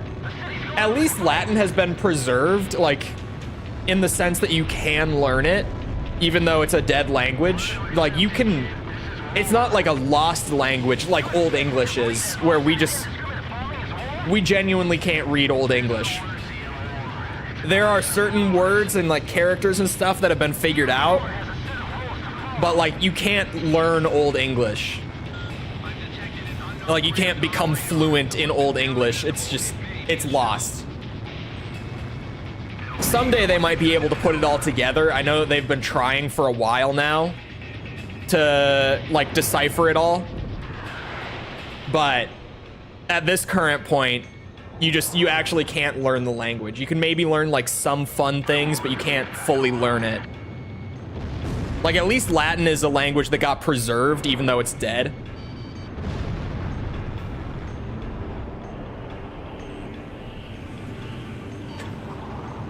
Took the bullet for humanity, thereby putting us in SE, the Savage era. That would have been awesome, man.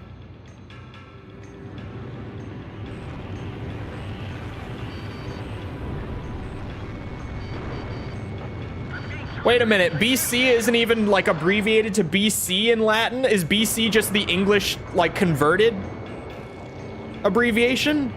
Hold on. Oh, fuck's sake. Getting shot in the ass.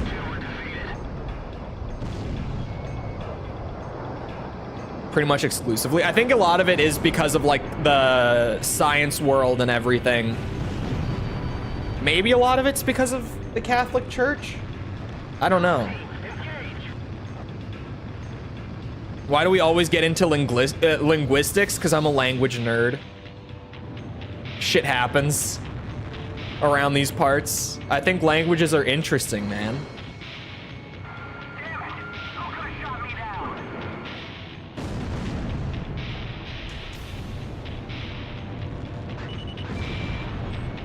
Chole is King Dork. It's this, or it's like game design talk, or just me spouting off hot take after hot take. Like hot take. Oh, Ace Combat Zero is not the best Ace Combat. There you go. I said what I said. Hot take.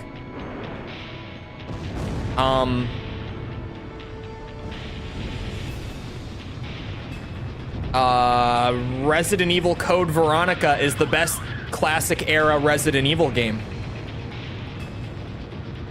You don't even know if I believe that or not. I haven't reviewed it yet, but I said it, and it's definitely a hot take.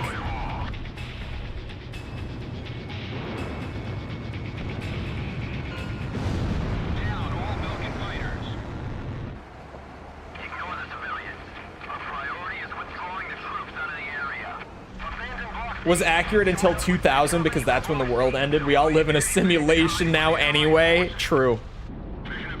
Clearly, the world did actually end, and we all just had our consciousness uploaded to a simulation, like Matrix style. Our bodies are all gone, but we're here somehow. Sadness for the world. That's why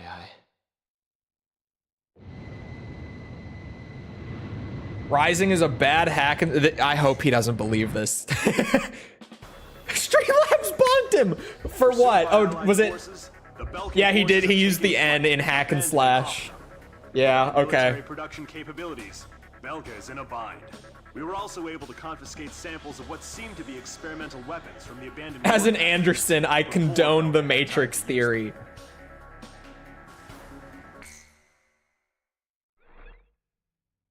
Let's hear him out, though. No.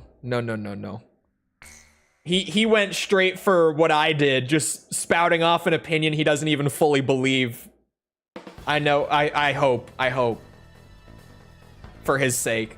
The parry system is kinda ass. You're just bad at it. Skill issue. Paid off by Armstrong. The Belkan army continues to fight back and are using the Baldreich Mountains as a final line of defense in an attempt to prevent our army from reaching northern Belka. The Tiger Electronics version? What version is that? I'll be playing the DualShock PS1 version most likely. Although, I haven't looked into it, but people are saying the GOG port of RE2 is good? Question mark? Or is this just like cope? Because it just came out like a week ago and some change. But apparently it's supposed to be good from what very little I've heard. Like, general consensus is that the RE1 GOG port is kind of ass, and that if you have like pretty much any other version that's not the DualShock, then you should just do that instead. But people are saying the RE2 GOG port is pretty solid. So I was planning on playing the DualShock RE1 version of RE2, or RE1, PS1 version of RE2. But I don't know.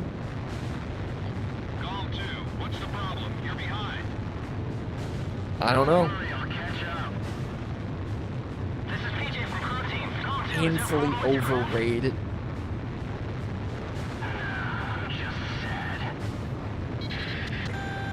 Emergency transmission from Allied HQ. A Belkan bomber squadron equipped with nuclear weapons has taken off for Osteo. Hold on. Enemy bombers are approaching. Yeah, I don't even. I would have to actually sit down with like a full breakdown of it. I tried to just Google it to see. Is this mission time-based? Hold on. I need to check this. This mission, I don't know. I feel like the first half of the campaign is like all score, and then the second half is like all time. Not genuinely all and all, but like mostly. This one is score-based. Okay. I'm glad I checked. A lot of people like bad games like Skyrim. I like Skyrim, but God, is that game overrated. Like, it's a fun game, but man, it gets way too much credit. Like, way too much. Morrowind is better. And if anyone says Daggerfall, I'm gonna fucking ban you, because you're wrong. But Morrowind, yes. But I'm sick of this Daggerfall bullshit.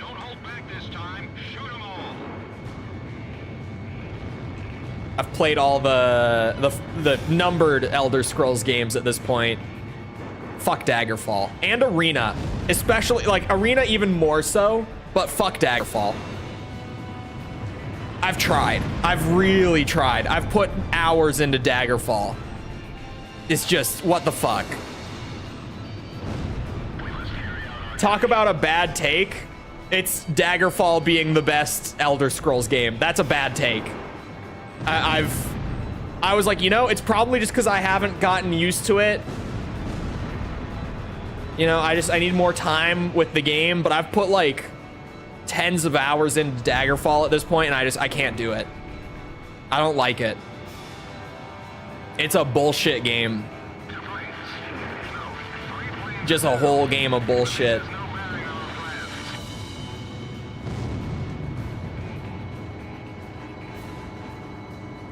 Although, to be fair, the only two Elder Scrolls games that I like genuinely do really enjoy are Skyrim and Morrowind. And even then, like, Skyrim, I enjoy it in the sense of, like, yeah, a lot of this is bad, but, like, it's kind of just fun to play if you don't think about it too much and you just enjoy it for what it is. Morrowind is just genuinely really fucking good. High barrier to entry. It's hard to get into Morrowind, but once you're into it, it's so good.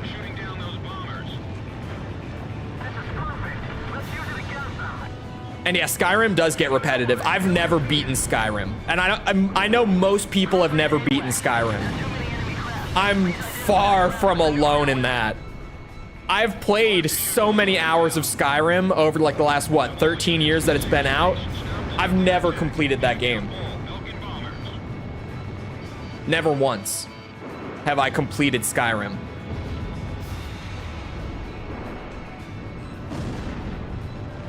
You can beat Skyrim? Wait, there's an end to the game? Yeah, I know I'm very far from being alone in that. It feels like most people have never beaten Skyrim. Grand total of twice. I've just never finished that main quest line. Genuinely. I've never done it.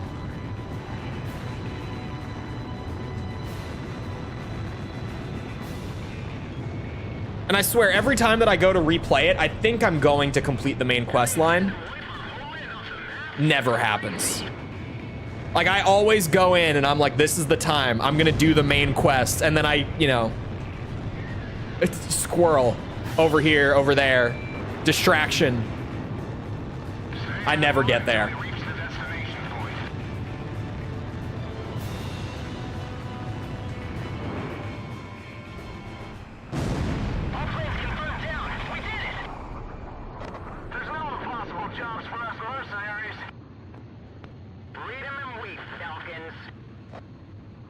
I get to the Nightingale and Thieves Guild stuff and I'm done. It's all I love doing. And the Dark Brotherhood. Man, the Dark Brotherhood quest in Skyrim is kind of ass.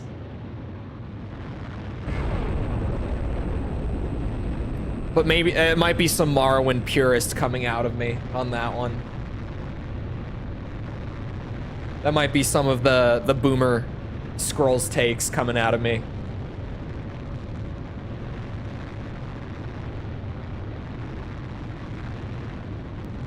I try to do everything.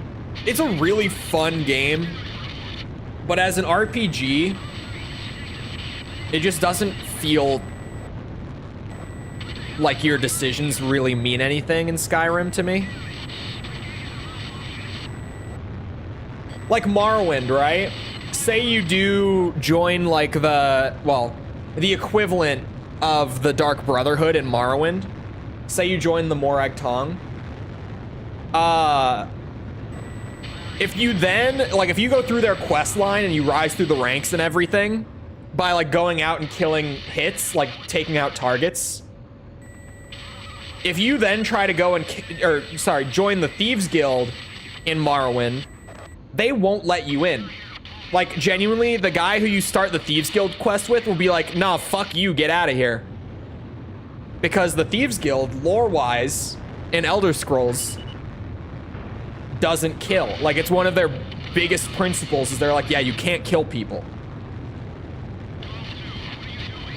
So they'll just straight up turn you away because of your affiliation with the Morag Tong. You'll have to do a different character if you want to join the Thieves Guild. Skyrim's got none of that cool shit. None of it.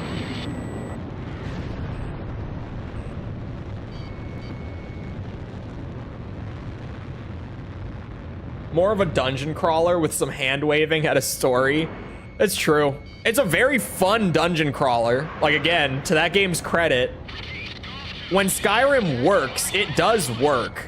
It's a beautiful junk food game. It's a fantastic junk food game. But if you're looking for like a serious immersive RPG, don't go to Skyrim. Go to Morrowind with a couple visual mods, because that game, the art style in Morrowind is fantastic, but the original like models and lighting engine and stuff don't do it much justice. Grab some quick visual mods that keep it vanilla and just make it look better, and you're cooking. That right there is the best Elder Scrolls game. This is where we go our separate ways. Getting locked out of quests is kind of annoying sometimes. Yeah, but like, it makes what you do feel legit. Like, it makes it feel like your decisions actually affect things, right? We don't know all the details yet, but multiple nuclear detonations have been verified within the Belkan border. It is also unclear whether or not... So you do that line first, then you kill? That won't work either. We will continue our search efforts. Because the Morag Tong also fucking hates the Thieves Guild. Because of their differences in principles and opinion. They don't have like the same, oh, you did things that we forbid, be gone. But they'll just be like, oh, you're with the Thieves Guild? No, fuck off. Leave us alone. What if I want to make heinous decisions with no consequences? Then play Skyrim. You're looking for junk food. You're not looking for Morrowind. We have discovered remaining enemy troops gathered in the Yering mine area in northwest Belka. I think Morrowind will change everyone's Elder Scrolls opinions. Like, once you just sit with it and you figure out how to play it and you get into it, it's hard to go back to Skyrim. Well, I do go back to Skyrim, but it's hard to look at Skyrim the same way, I guess is a better way to put it. And also just any modern Bethesda title. Because I feel the same way with like Fallout 4. Where like I look at Fallout 4 and I'm like, man, what the fuck happened to Bethesda? It's actually part of why when Starfield came out, I was one of the people who liked it a little more than most. I didn't love it, but I had a more positive opinion of Starfield than the average person. And it's because the role-playing aspects of Starfield are probably the best that they have been in any Bethesda game since like Oblivion. They're not amazing by any means, but it's the best role-playing that Bethesda games have had in like 20 years, legitimately. So I was a little more charitable to Starfield because of that. But fuck, man, the planets on Starfield were ass. That part of the game, I was never able to get past that. I was like, oh yeah, let's go explore this cool planet. There's nothing. It's just a bunch of fucking rocks. That part sucked. That was my breaking point with Starfield. And the loading screens. Needing to fast travel everywhere. Hated on it as hard as possible. I was like in the middle. There were things I liked about it. There were things that I didn't like about it. I played it for like 35 hours on launch. Pretty much just Oblivion, but bad in different ways. Yeah, which I like, as much as a lot of Bethesda fans were super hard on Starfield. I was like, you know, I don't love Starfield, but I think it's taking some steps in a better direction, like for Bethesda's future titles, to give it some credit. And Starfield has some really good quest lines too. Like, one of the first things that I just kind of happened upon in Starfield and like ran the whole quest line was one where I joined like a big corporation as part of like, I joined as like an intern. But then my boss was like, hey, could you go and pick up like these drugs for me that we're not supposed to be getting, but like I need them? And I got into like the shadier side of the corporation, and eventually they were just straight up hiring me to like go out and do hits. It was a crazy quest line. It was super fun. I got promoted a bunch. I got like my own office in the company. Like I got high up the corporate ladder for doing some sketchy ass shit. It was a fun quest line, man.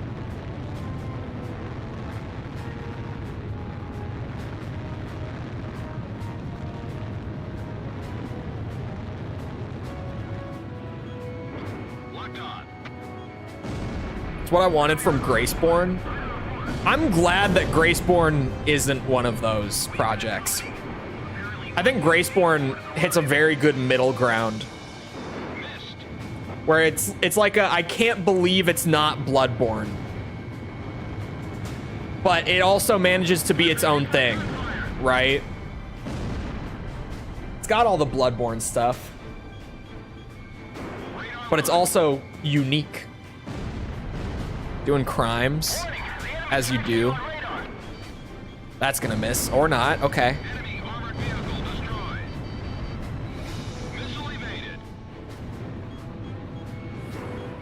I'm talking about Starfield, false. The game wasn't great, but there were good things about Starfield.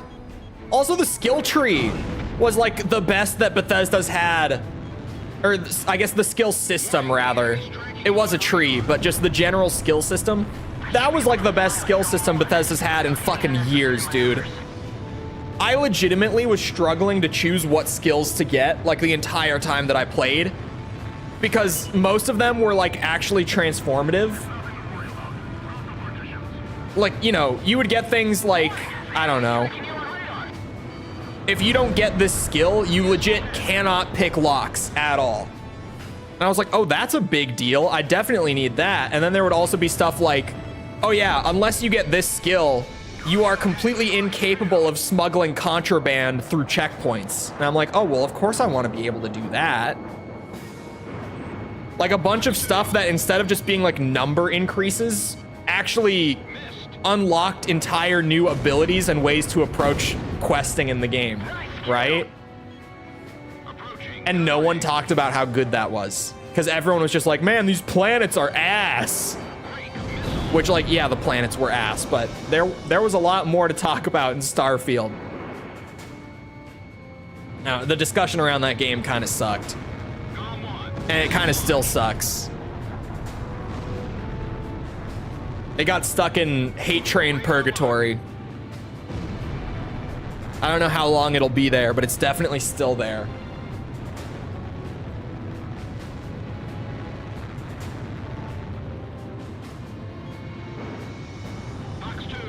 No one really talked about it after like 2 months.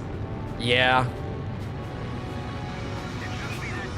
I mean, it recently came back in discussion, at least in like the more dedicated circles of the gaming space, because they just randomly shadow dropped this update where they were like, hey, you guys, we added rovers to the game. And like, yeah, they added rovers. So the exploration is better, still not great, but it's a start. I don't think Starfield is gonna have like a cyberpunk level turnaround, but they're trying to salvage it as much as they can. Groundbreaking, I know. It's one of those things where it's like, it's not a lot, but you know what, Bethesda, you're starting out and you're moving in the right direction. So I'll keep an eye on what you're doing here.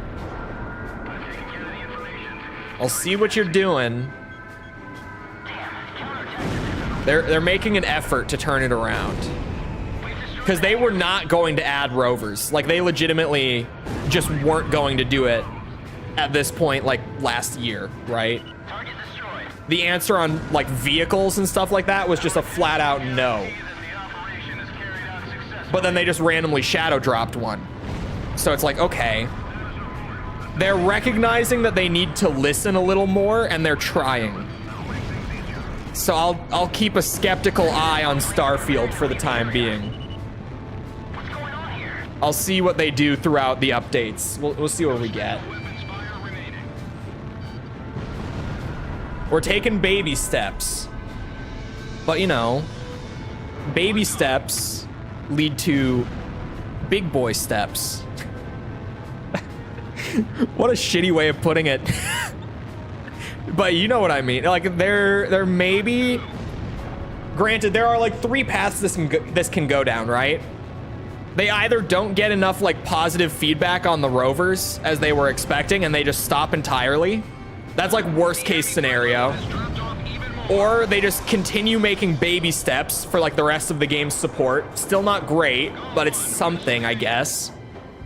Or it's like the positive outcome where this is just the start of them really trying to turn it around and they're gonna put a lot of effort into that.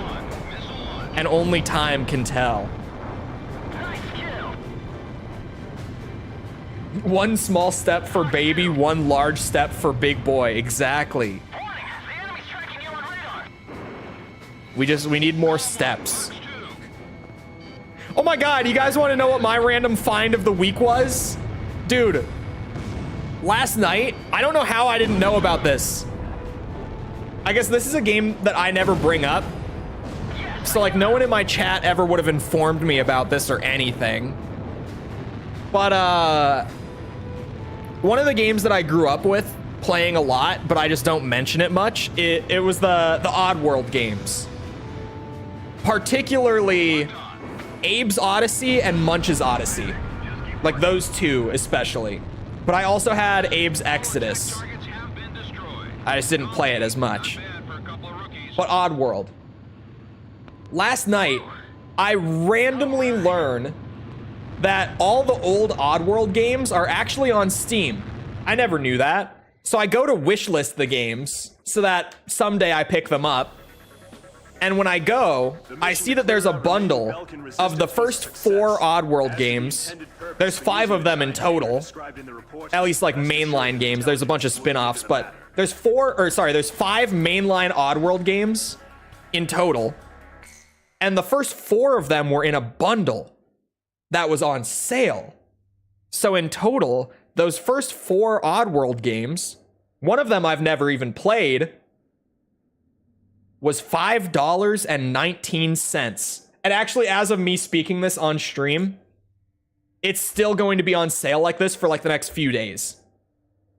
So I just last night, like randomly on a whim for $5, picked up Abe's Odyssey, Abe's Exodus, Munch's Odyssey, and I think it was called like The Stranger's Wrath or something in a $5 bundle. So I haven't played any of them, but I now have the Oddworld games on Steam, which makes me very happy. Because those games kick ass.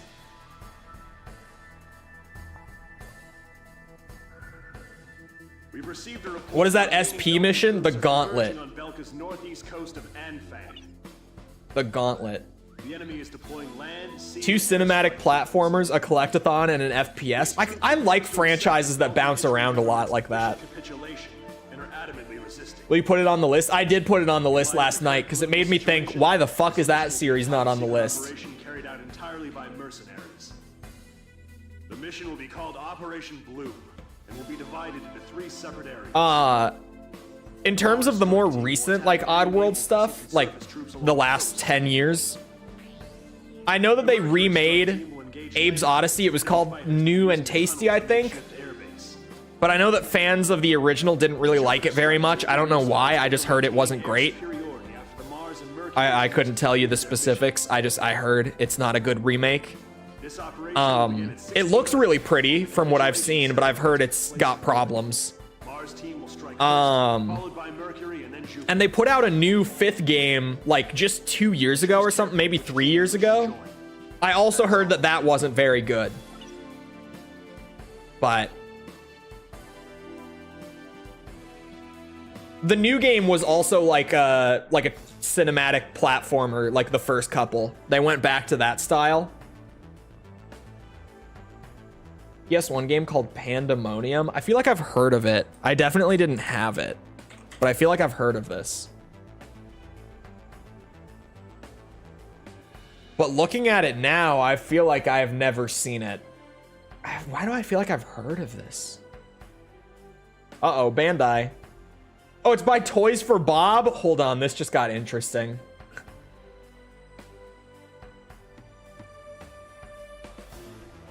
$2.5D platformer.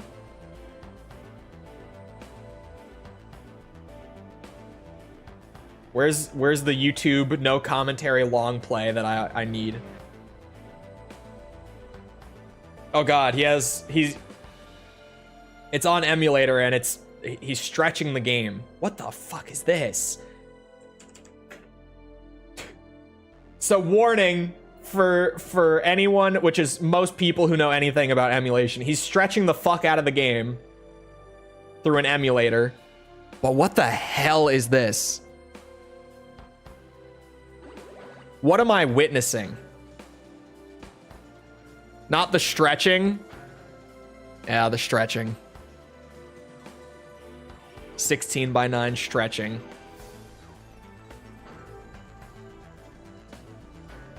I just skipped like randomly like 9 minutes into the video, and this is what I got.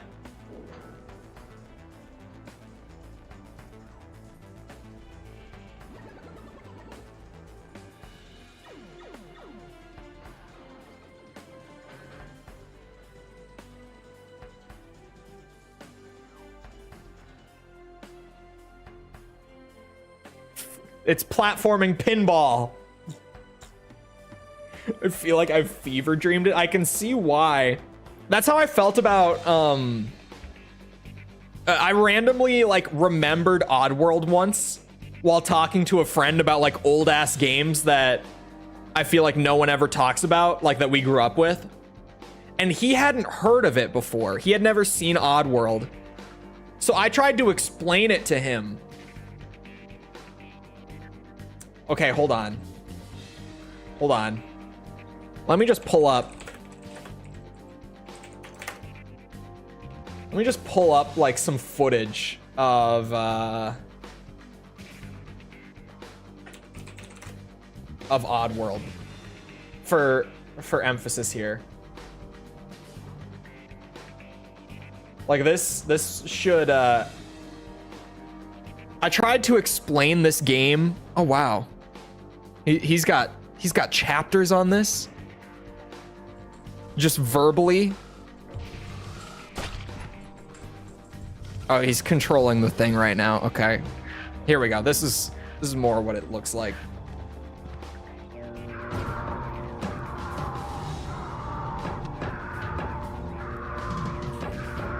This was a good time to skip to. To emphasize like me trying to explain what Oddworld is like just verbally. These games are really neat.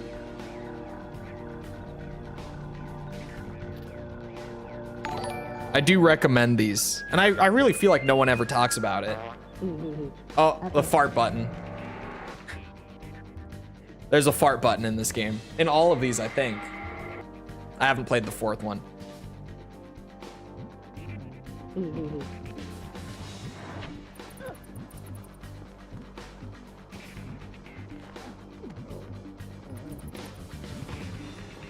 Yeah, these are strange. I've only ever seen this game as clips randomly shown on this stream. I've brought it up a couple times. I don't regularly bring it up. But yeah, I've brought up and shared clips of Oddworld before. No, I get distracted when people randomly bring up like old games, especially if I haven't heard of them. Did I say thank you for the sub to Sharknade? I don't know. I think so, but I don't remember saying it. So thank you again. Whenever someone mentions Abe, it's what I think of. I remember being a kid and just pressing the fart button for no reason other than just to push it. Oh, that was one thing that I heard about the newest Oddworld game. Apparently it doesn't have a fart button. That's just like one of the, I can't even remember the name of the fifth one that came out a couple years ago, but I've heard that. And I remember hearing that and being like, what the fuck do you mean there's not a fart button? in detail at a later broadcast. You're doing fine, Galm Team. Keep it up, Cipher. Also, Jess, $5 for 4 of them. The plaza is I wonder how much they are individually. They're probably like $2 a piece on Steam right now if you were to just get like one out of curiosity. And that's US dollars. Stop it. I'm just saying. Good platformers. Good stories. Weird as fuck. They're like super, super weird stories. But good. They're very unique games. There's genuinely, like, I have not played anything in my life that feels like Oddworld.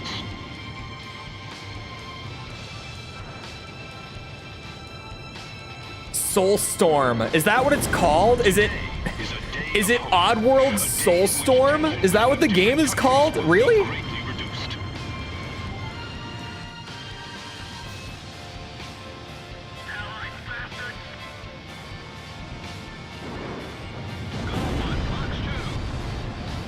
We adjust the monthly budget for, well, what's like £4 in the monthly budget, you know? What really, how, is that really, I don't know. I think that's fine. Who needs to pay rent anyway? Mortgage, schmortgage, £4 for Oddworld? Come on.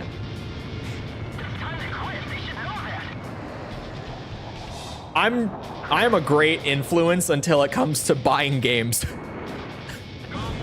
I should never be the deciding factor for anyone on whether or not you buy a game, because I'm always gonna be like, yeah, fuck it. Games are sweet. Also a very cheap hobby.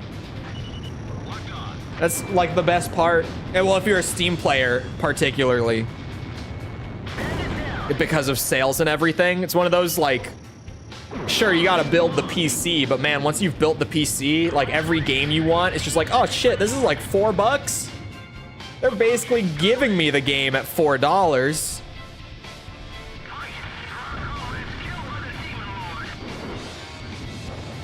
Oh my god, he's kind of moving.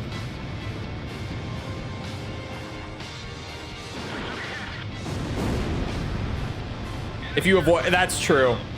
Because I am someone who, Epic Game Store? True, dude. When Callisto Protocol was just free recently, I think I must have pressured False to go and grab it like 3 or 4 different times. And I wasn't the only one. Because False's whole thing is horror games. And even though Callisto Protocol is far from my favorite horror game, don't get me wrong. But that's a $60 game that they were just giving away for free last month, right? So I was like, False, grab it while you can. Make sure you grab it. She did. The last time I pressured her on it, she was like, I already got it. Because I paid $60 for it. And I didn't love Callisto Protocol as having paid $60 for it. But if I got that game for free, I would have liked that game quite a bit, I think. That's one of those games that, like, I paid full price. I was kind of cheesed a little bit. But if I had literally been handed that game for free, I would have been so much nicer to it. That would have been a blast of a game for not having paid a penny for it. For free, it's worth it. Dude, even for like $20, it's worth it, I would say. Oh, I forgot. I saw Zombie Army Trilogy was like $4 or something right now. And I almost picked that up last night, too. Prime Gaming has a couple of great freebies. What does Prime Gaming have? I don't have Prime. So I kind of am out of the loop on it, but I hear about it once in a while. That's the thing. Like, if you keep up with all the like free games and sales and stuff on PC, I feel like you will just have more games than you have time to play. because you'll just get so much like either free stuff or stuff you grab for like $1 to $5 on Steam sales, like super deep Steam sales. It's crazy on PC, man. It's wild. What is the current free game on Epic? I bet I can just Google it. Epic Games Store free game. Yep, sure enough. Oh no, this is like free to play games on their storefront. Here we go. What are the free games right now? The operation was a success. Oh, the Fallout collection was free until yesterday. All of this is until September 5th. God damn it. This is like 1 day out of date. God damn it. Yeah, everything right now is like 1 day out of date from what I'm seeing.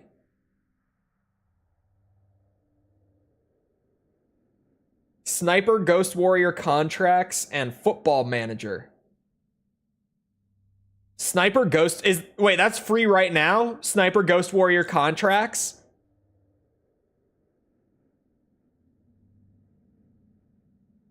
Here's random ass lore. I own Sniper Ghost Warrior 1 and 2 on Steam. Most people in chat right now are gonna go, what the fuck is Sniper Ghost Warrior? But those are games that I picked up for literally like $1 a piece. And they're shit. They're terrible games. They are awful first-person shooters. But oh my god, they're like so bad that it's so entertaining to play them. I don't know about the newer ones. I hear that they've progressively gotten better, and Sniper Ghost Warrior 2 was definitely better than the first one. The first one was ass. That was a terrible shooter game. Like, legitimately awful. The second one was a little better, but still just bad. So I have to go and pick that up. And fuck it. Football Manager, if it's free, I'll take the football game. Why not? Just give it to me. Just give it to me. Sniper Elite is different. Sniper Elite and Sniper Ghost Warrior are totally different franchises. Don't crisscross them.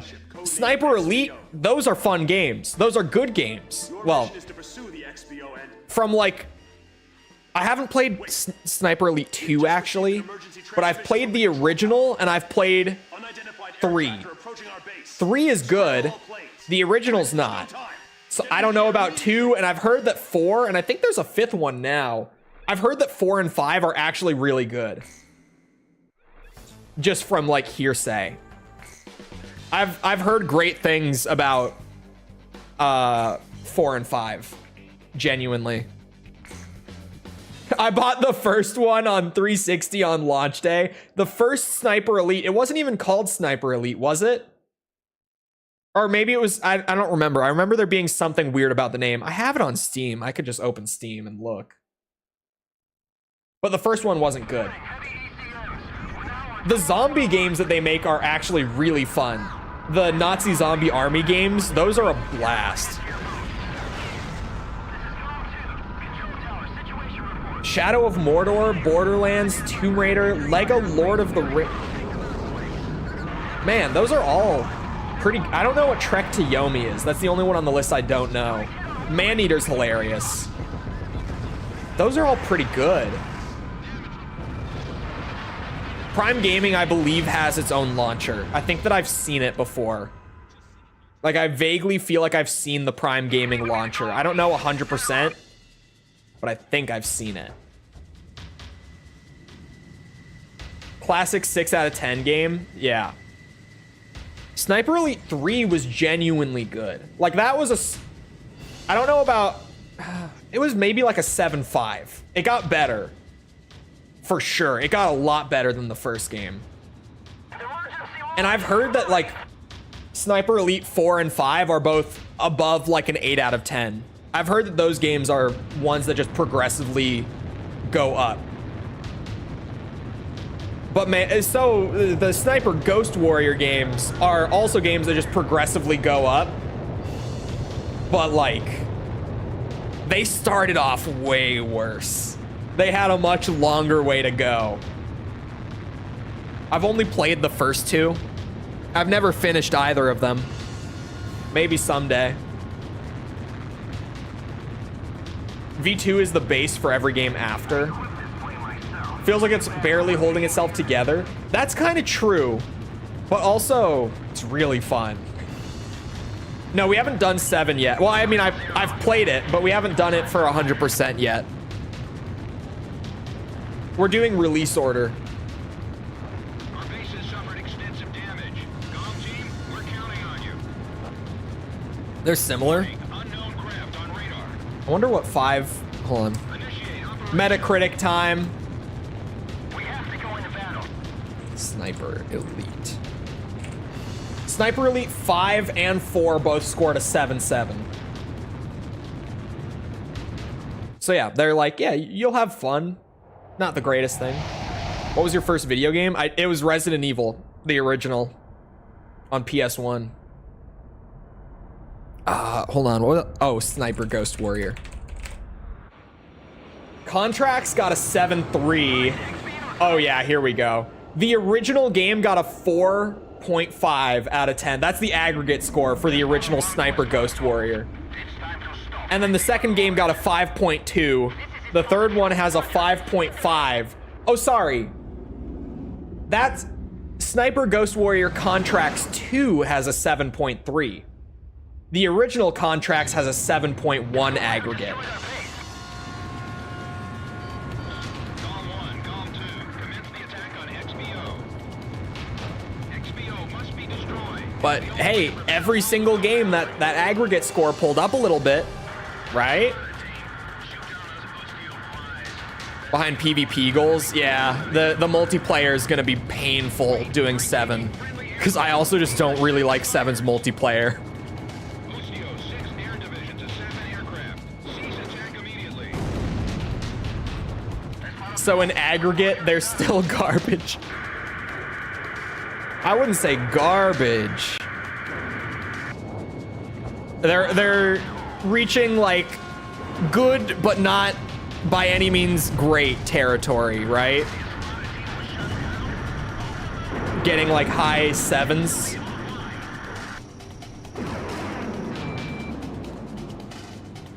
I finished it. Now it's my turn. That's a good start. Radar lock.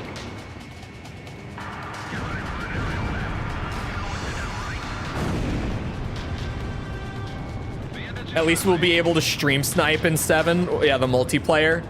That's what I was saying. I'm like, it's gonna be such a shit show.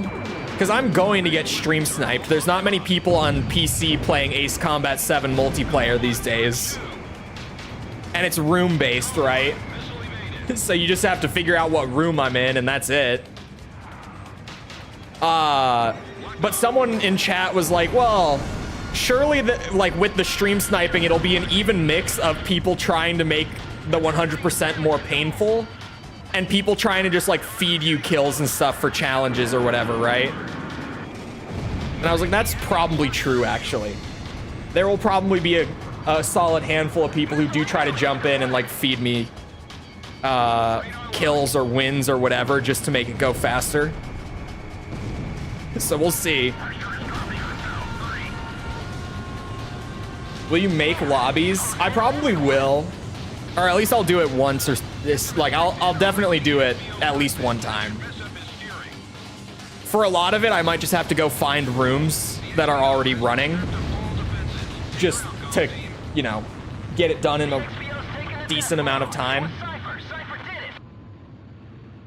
But Nice work, Galm Team. Operation complete. it's just because Dr. Doom is in Fortnite. The end of everything. The rest is up to That's you. disappointing.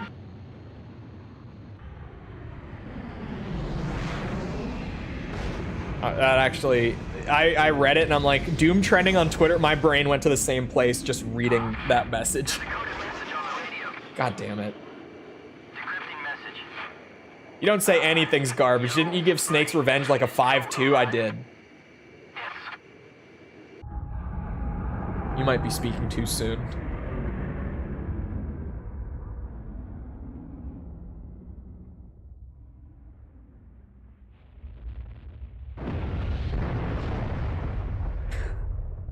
I just randomly opened my YouTube dashboard.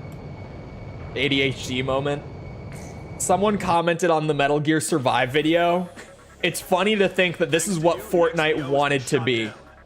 However, our base was heavily damaged in the surprise attack. The squadron that you engaged consisted of Sapin and Osi. He's not wrong. We're currently investigating the situation. He Once we determine the location really makes you think, huh? we will launch a counter Like, that's very similar to what Fortnite was originally setting out to be. Genuine. It was gonna be like a tower defense zombie game. It was going to be Metal Gear Survive. I've never thought about that until right now. Took how many views on that video for someone to point it out too? Hold on. What's that video sitting at? The Survive video hit like a big uptick recently. Took 70,000 views for someone to even bring that up. That the aircraft that attacked our That's base crazy. belonged to the major rebel organization, a world with no boundaries. This highly organized renegade I feel like the only one who has not and does not want to play Fortnite. It's fine. It's okay. I don't love it, but it's fine. The coup forces are gathered at Mud in northern Belkan, where they've confiscated the Avalon Dam facility. Followed by Metal Gear Solid 3. That's the MGS 3 video. It was like a 9.2 or something. But it was disappointing relative to MGS 1 and 2. With that one, because that people were like, wait, what? With that score, I probably should have been. I should have like more directly said that. I don't remember how I worded it, to be fair, but it was like disappointing, considering that there was a lot of good stuff, but also some regression from MGS 1 and 2 there, and I just didn't like it as much. That was the thing with MGS 3. I'm in the same boat. I think a lot of like more single player oriented gamers just have no interest in Fortnite. But I feel like that's not even just a Fortnite thing. I think for a lot of that, it's just being a single player oriented gamer. Because like my follow-up would be, are you perhaps interested in Apex Legends? Call of Duty Warzone? PlayerUnknown's Battlegrounds? And it's Fortnite, and I'm like, really? Well, Fortnite is still, I think it's like the 3rd most played game globally right now. Like on a regular basis, like concurrent player count. I think it's sitting at like number 3. I know number 1 is FIFA, which is hilarious, but it is. The most played video game on the planet on a daily basis is FIFA, or whatever they renamed it to at this point. I remember they changed the name, but I don't remember what. Number 2 is Call of Duty. I think Fortnite is number 3. I think Fortnite is like the 3rd most played game on a daily basis. EA Football, thank you. EA Football, Football Club or something like that. Secret Theater will always be, Secret Theater is so stupid, I love it. Secret Theater is great.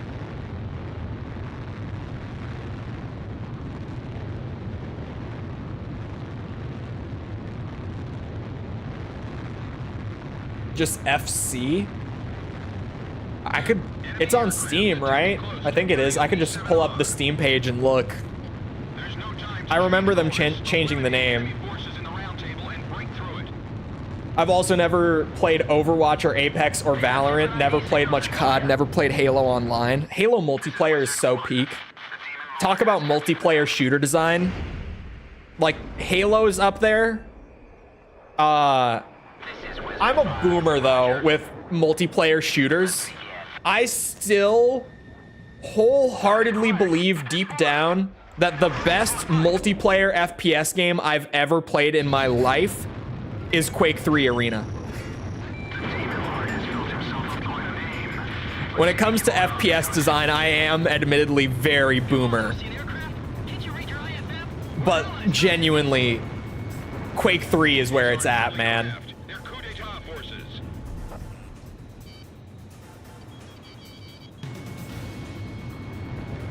What are you doing? The war's ended long ago. I am so down with Quake's just general design when it comes to multiplayer deathmatch. Hurry up and shoot them all down. It has like the ultimate skill gap in first-person shooters. So good. You need the map knowledge, the game sense, the aim skill, the movement skill. You need to be good at everything to win in Quake. Like, you need to genuinely master every aspect of the game. It's so well put together. And it's also, like, if you don't and you're just playing a casual... Like, if you and one other person who have never played it before just hop on and play it, you'll have a blast playing it. Like, you don't need to master everything to have fun, but I mean, like, if you're trying to learn the game and get good at it, from like a competitive standpoint, you genuinely need to master like every little aspect of the game to be able to compete. There's no part of Quake that you can just ignore or like put off. You have to put up with all of it. Never got to play it online. You can play it online, right? I don't know about Unreal Gold. I know you can play, is it 99? Yeah, I'm thinking of 99, I think. UT 99.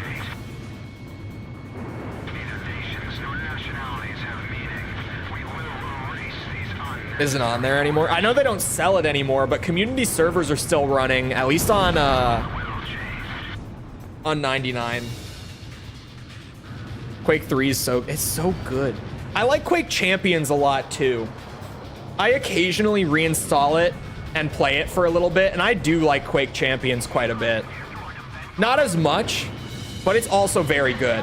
That game deserved so much more, but it's just a game from a different time, right? Trying to finish it, or is it gonna end up being 3 streams? Okay. She might be here. She might hear me say this. So last stream, we played one more mission than intended on both of our ends. Well, actually, we played 2 more than I thought we were going to get to after all the tech issues.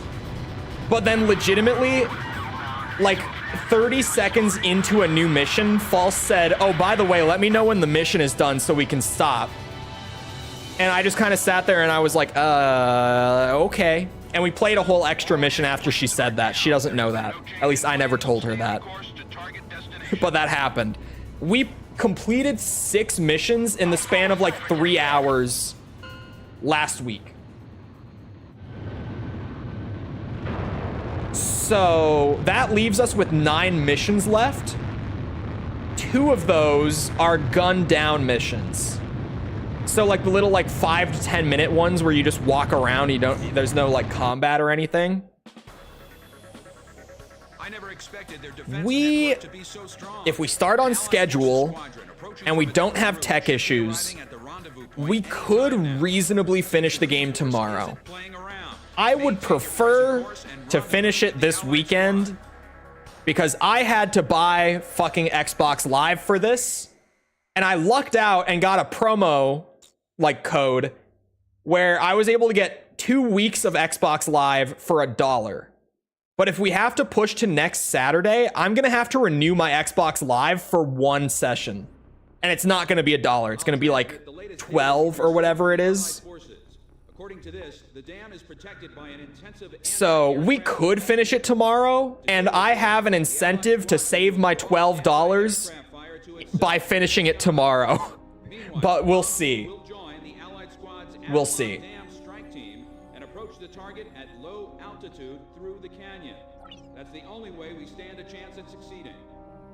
How many wardens have you killed? So far, 1.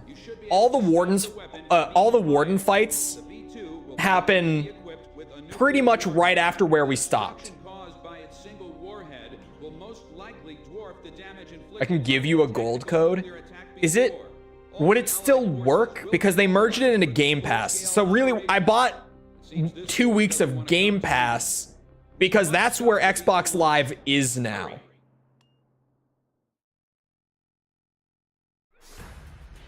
Like, they got rid of Xbox Live, kind of. Like, it's still there, but it's just included in Game Pass now. You don't need to buy them separately. It's just one thing. Which, big ups to Microsoft. It's crazy that they did that. Like, imagine you have 2 money farms in your console ecosystem, right? You have your online service to be able to play multiplayer and stuff. And you have Game Pass, which is Game Pass. We all know. But Microsoft said, you know what?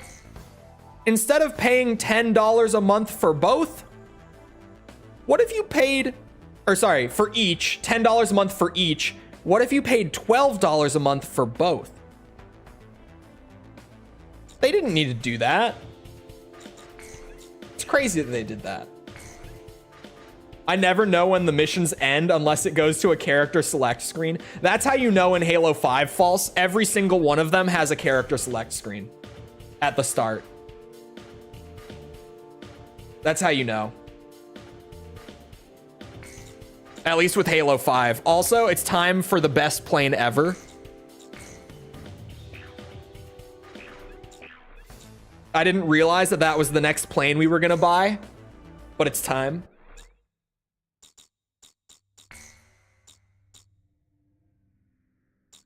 You gotta tell me or I'll keep going. Yeah.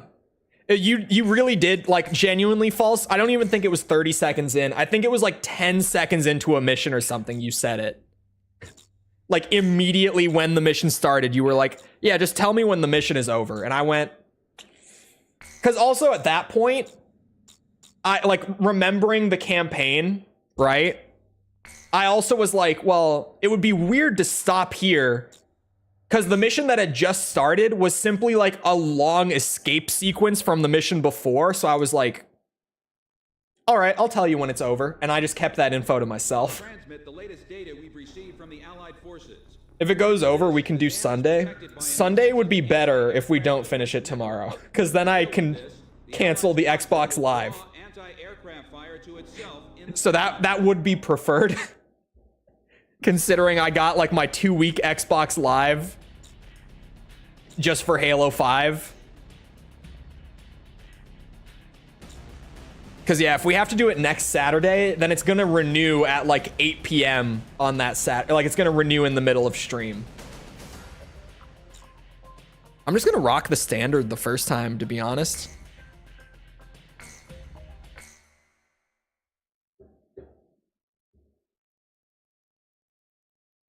It's not like I wanted to end at that time. It was like 11. Like 11 it was like midnight for you. What do you mean? 1 mile to refueling craft. I mean, I get that you just, you know, enjoy the Chole streams so much, but it was well past end time.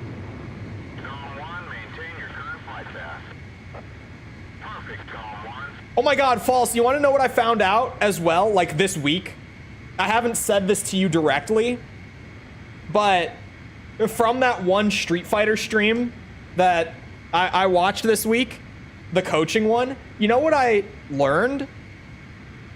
They added in an update since we played like over a year ago, they added the ability for 2 players to go into training mode together, which will make teaching you the game infinitely easier. Because I can be like the training dummy that you're going up against. It makes things so much easier than needing to learn how to use a training mode in a fighting game. Because to be honest, learning how to use a training mode in a fighting game is kind of ass. Fun, I know.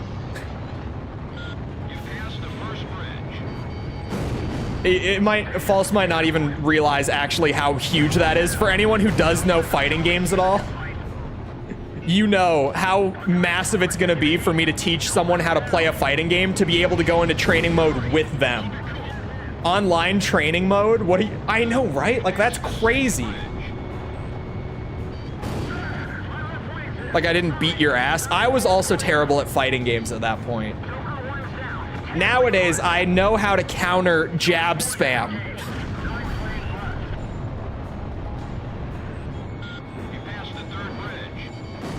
Oof, I should not have done that. The Burkett is the coolest plane, man. This is my favorite plane. This is. You're no life. Hey. I only have like 200 hours in Tekken 8, okay? Counter jab spam with jab spam? No. No.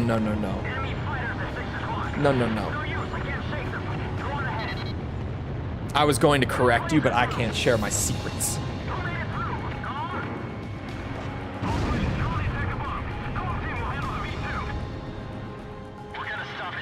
A grabber? Not anymore. Although, I guess if you can't counter grabs, I will start grabbing a lot. But I actually, currently on Tekken at least, I don't grab enough. I've been noticing I should be grabbing more. Because I really never think of it currently. And I play characters like Jin, who has like a whole ass grab game. And I just never grab people. And I'm like, what am I doing? I need to make use of this. All you did was grab me? Yeah, because I was bad. Rising above countries and armies, our world with no boundaries will become one. For the ID, for the people. Get all the planes. I got Sam's. Where is this plane? The fuck? Oh, he is like way up in the sky.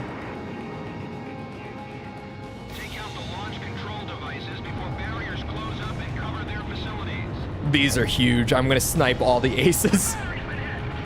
Free points.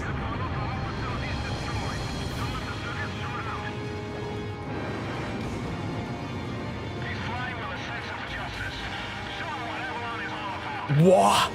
He dodged it? He's insane. Yeah, please. Hello? It didn't fire?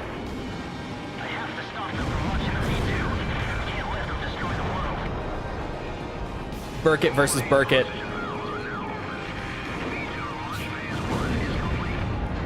Look, I don't play King, okay? I should, to be honest. I feel like I would have such a fun time playing King. The fuck is, don't. If you are not terminally online enough to know, just don't ask. You don't want the answer, okay? This is one of those things that you're better off not knowing.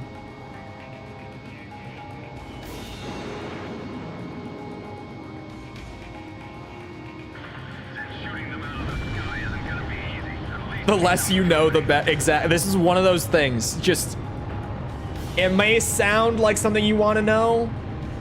You don't. Don't. Ignorance is bliss on this one.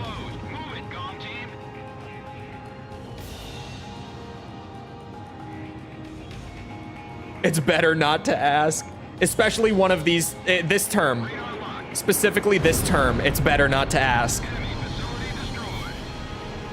You saying, I realize that saying stuff like that kind of brings out the Streisand effect a bit, but seriously, just don't.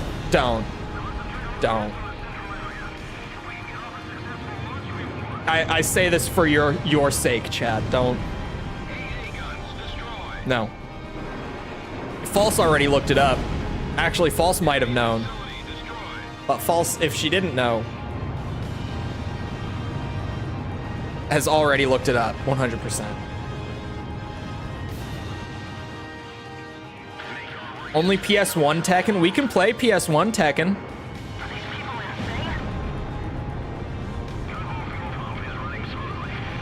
Does what? No, don't worry about it. We could play Tekken 3. I know that you had Tekken 3. Just the fact that you played Tekken on PS1, it's like, yeah, you played 3. Going off the sales, like Tekken 2 sold pretty well.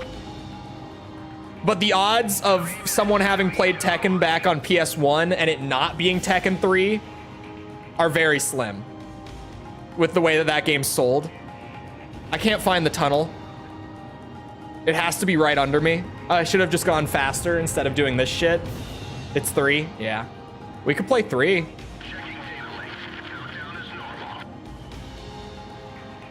Holy, that was weird. I didn't think I was gonna pull that off, to be real with you. That looked sketchy as fuck. Enemy facility destroyed.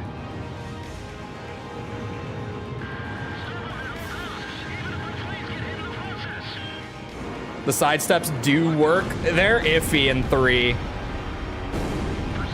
Granted, they're iffy in every Tekken, because it's just really technical. But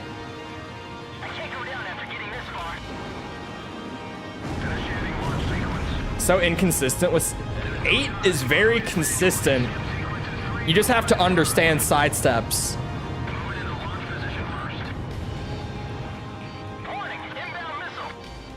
It's really consistent. It's just, it's so technical. Every character sidesteps a little differently. Every move has different properties, different amounts of tracking. You know, frames are a factor. And then when you started your sidestep is a factor. You don't get iframes on a sidestep. Is the reason that a lot of people think it's inconsistent is because you don't get iframes.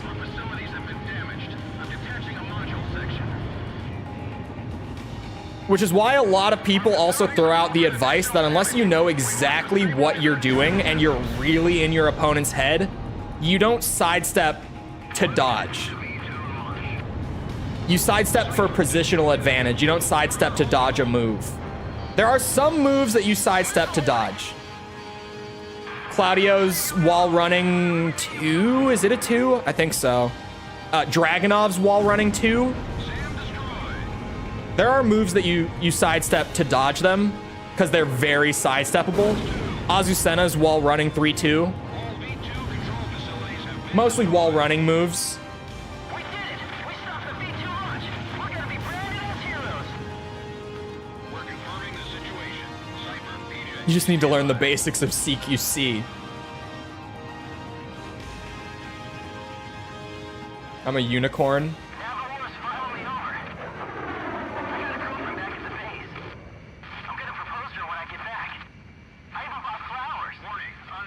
Why can't My Little Pony fans be normal? Why'd you look it up? I told you were better off not knowing.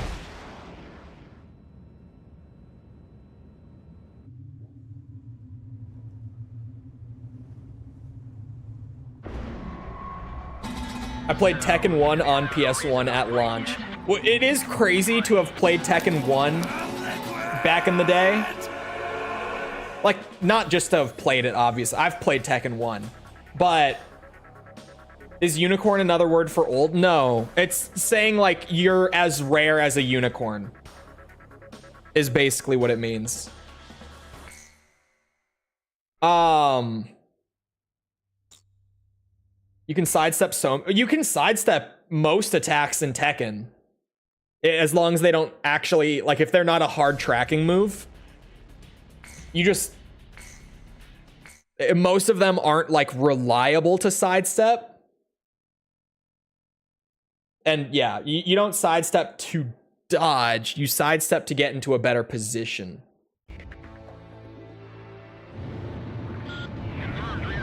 All right, Pixie time. Galm Team, continue your mission. Engage. Stand by. We're analyzing the situation. Here comes the snow. Shoot down the enemy. I'll run a plane analysis and fill you in. Didn't get into Tekken until the 5th one. Hey, I didn't get into Tekken until the 7th one. And even then, I didn't play enough to really, like, really learn the game.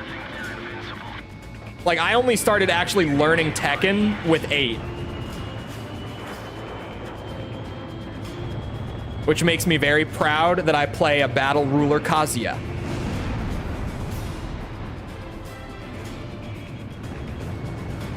And a Shinryu Devil Jin, because fuck that character, man. Why is he so fun but so bad? Why do they keep nerfing Devil Jin? I'm so pissed. Phase 1 analysis complete. Transmission from enemy craft detected. He's controlling the V2 launch. Can I sidestep my existence? Maybe? How many startup frames does it have? Does it have tracking? Is it a tracking move?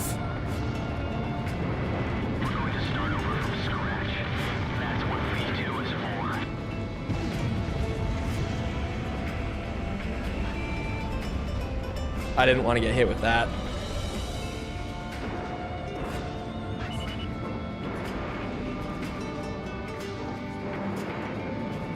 We're just gonna snipe Pixie. Because it's kind of working. Oh, hello.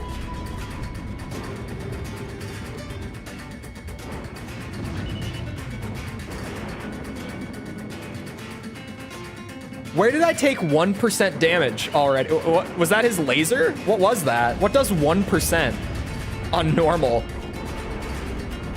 Uh-oh, that's a terrible shot. It hits. Of course it hits. And those don't? Like, okay.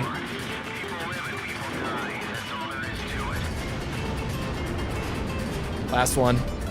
Last sniper shot.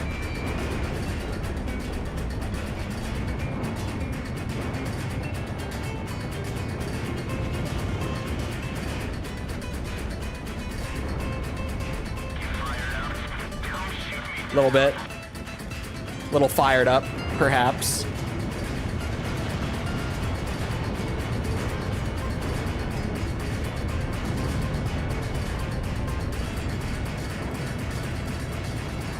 Man, he's fast as fuck. I'm gonna burk it.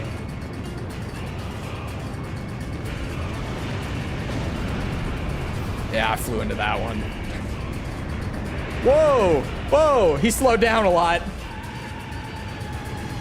Just found Solid Snake on Astrobot. Yeah, I saw the Metal Gear stuff from Astrobot on Twitter. Kojima retweeted it.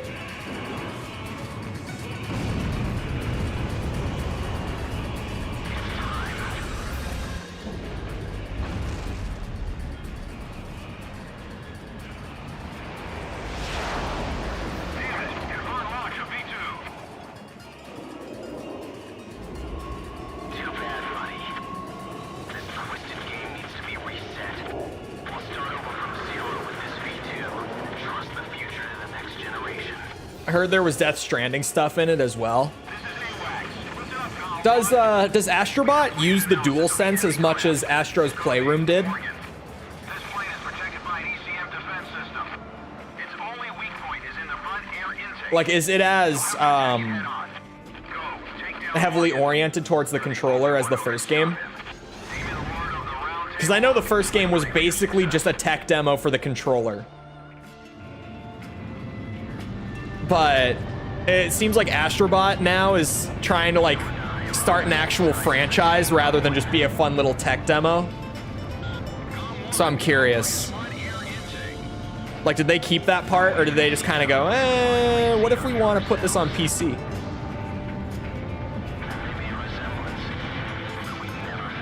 One of the reviews I read said it's only possible with DualSense. I could see them going either way with it. Can you look at me? Hello? Turn towards me. Please.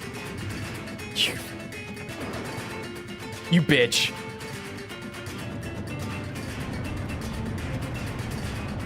Oh, now you turn towards me, bastard. I try. No lock.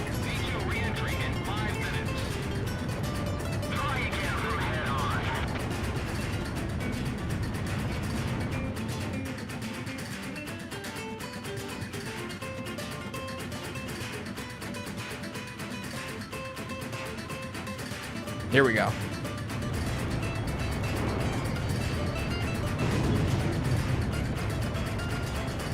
Look at me when I'm shooting you. Here he comes. He looped right back for this one. Shit.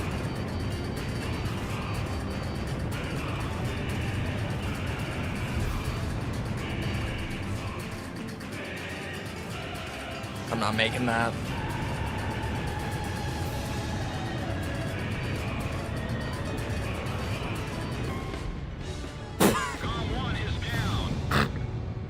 I wasn't watching my altitude meter.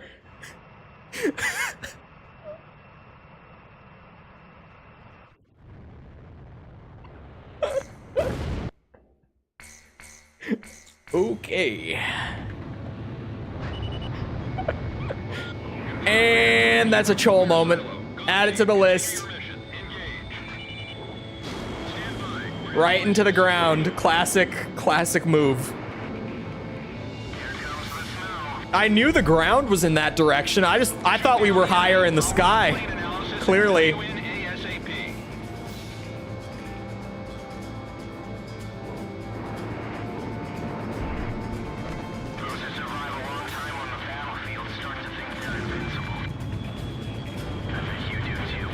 It's because I am. We've talked about this so many times, Pixie.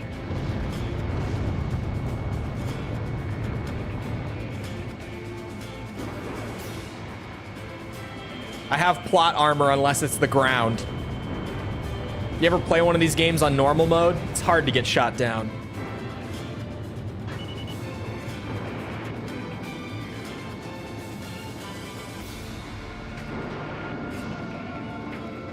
Haha! Wait, Chulewig? Where? When? Oh, I see it. Fuck. Let's store that one. There's only 3 minutes left of stream. I'll do you a favor. Yeah, I didn't see it until now. Clearly. Let's store it. You have a Chulewig free to redeem. Because yeah, there's 2 minutes left of stream. I'm doing you a favor here, alright?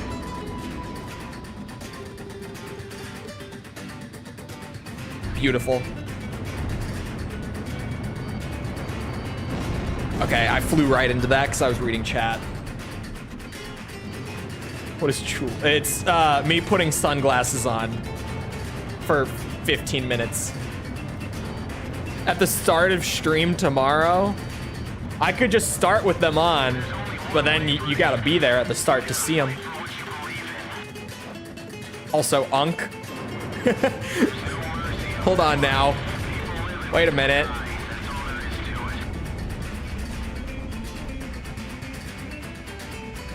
Come on, Pixie.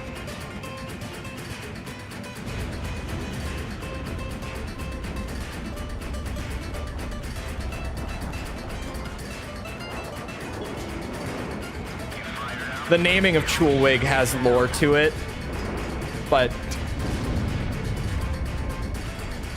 yeah.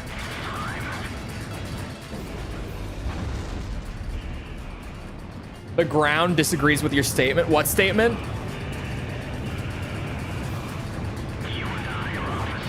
That it's hard to get shot down?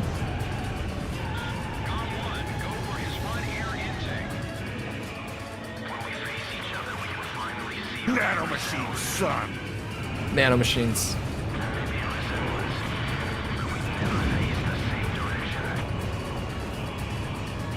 Oh, that I'm invincible. Again, other than hitting the ground, yes. It's like my kryptonite, right? It's the ground. Those bounced off of him. I saw them bounce on the radar. That's horse shit.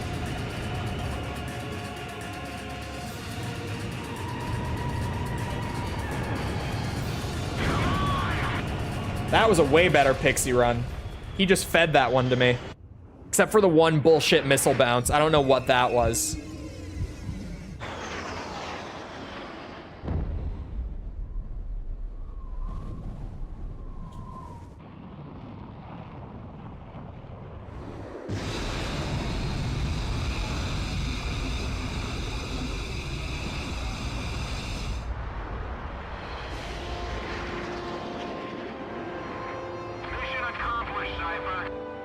They didn't try to kiss, they were jousting. Come on, let's go back home.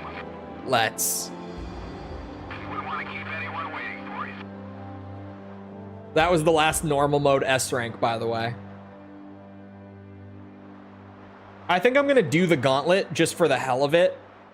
Because, like, at this point, might as well.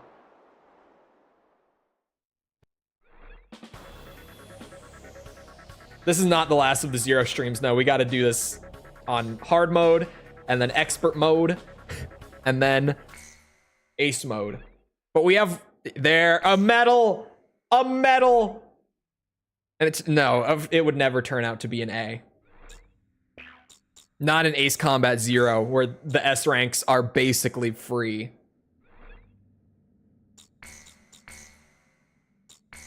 That's a lot of modes. Hold on. We have to go admire it. Oops. It's in gallery. Medals. Wait for it.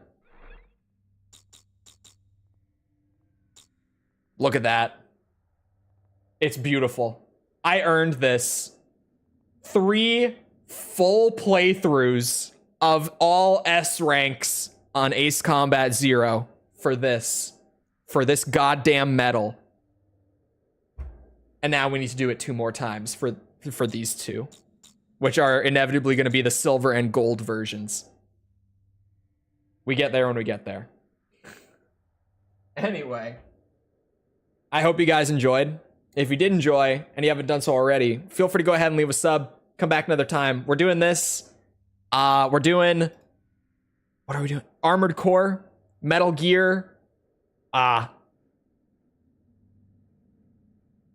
I'm forgetting. Resident Evil, of course. Of Resident Evil. We're doing all this. So feel free to come back anytime. We hang out and we game. Also, if you enjoyed, feel free to go ahead and leave a like, algorithm stuff. You know how it goes. What else am I forgetting? Oh yeah, if you're looking for links to anything outside of YouTube to engage with the community, check out the links in the description below. Things like Twitter, Discord server, whatever. Those are down there. Other than that, though, once again, I hope you guys enjoyed. I'll see you always back here next time. I hope you all have a great rest of your day. Thank you for coming to the stream. And goodbye.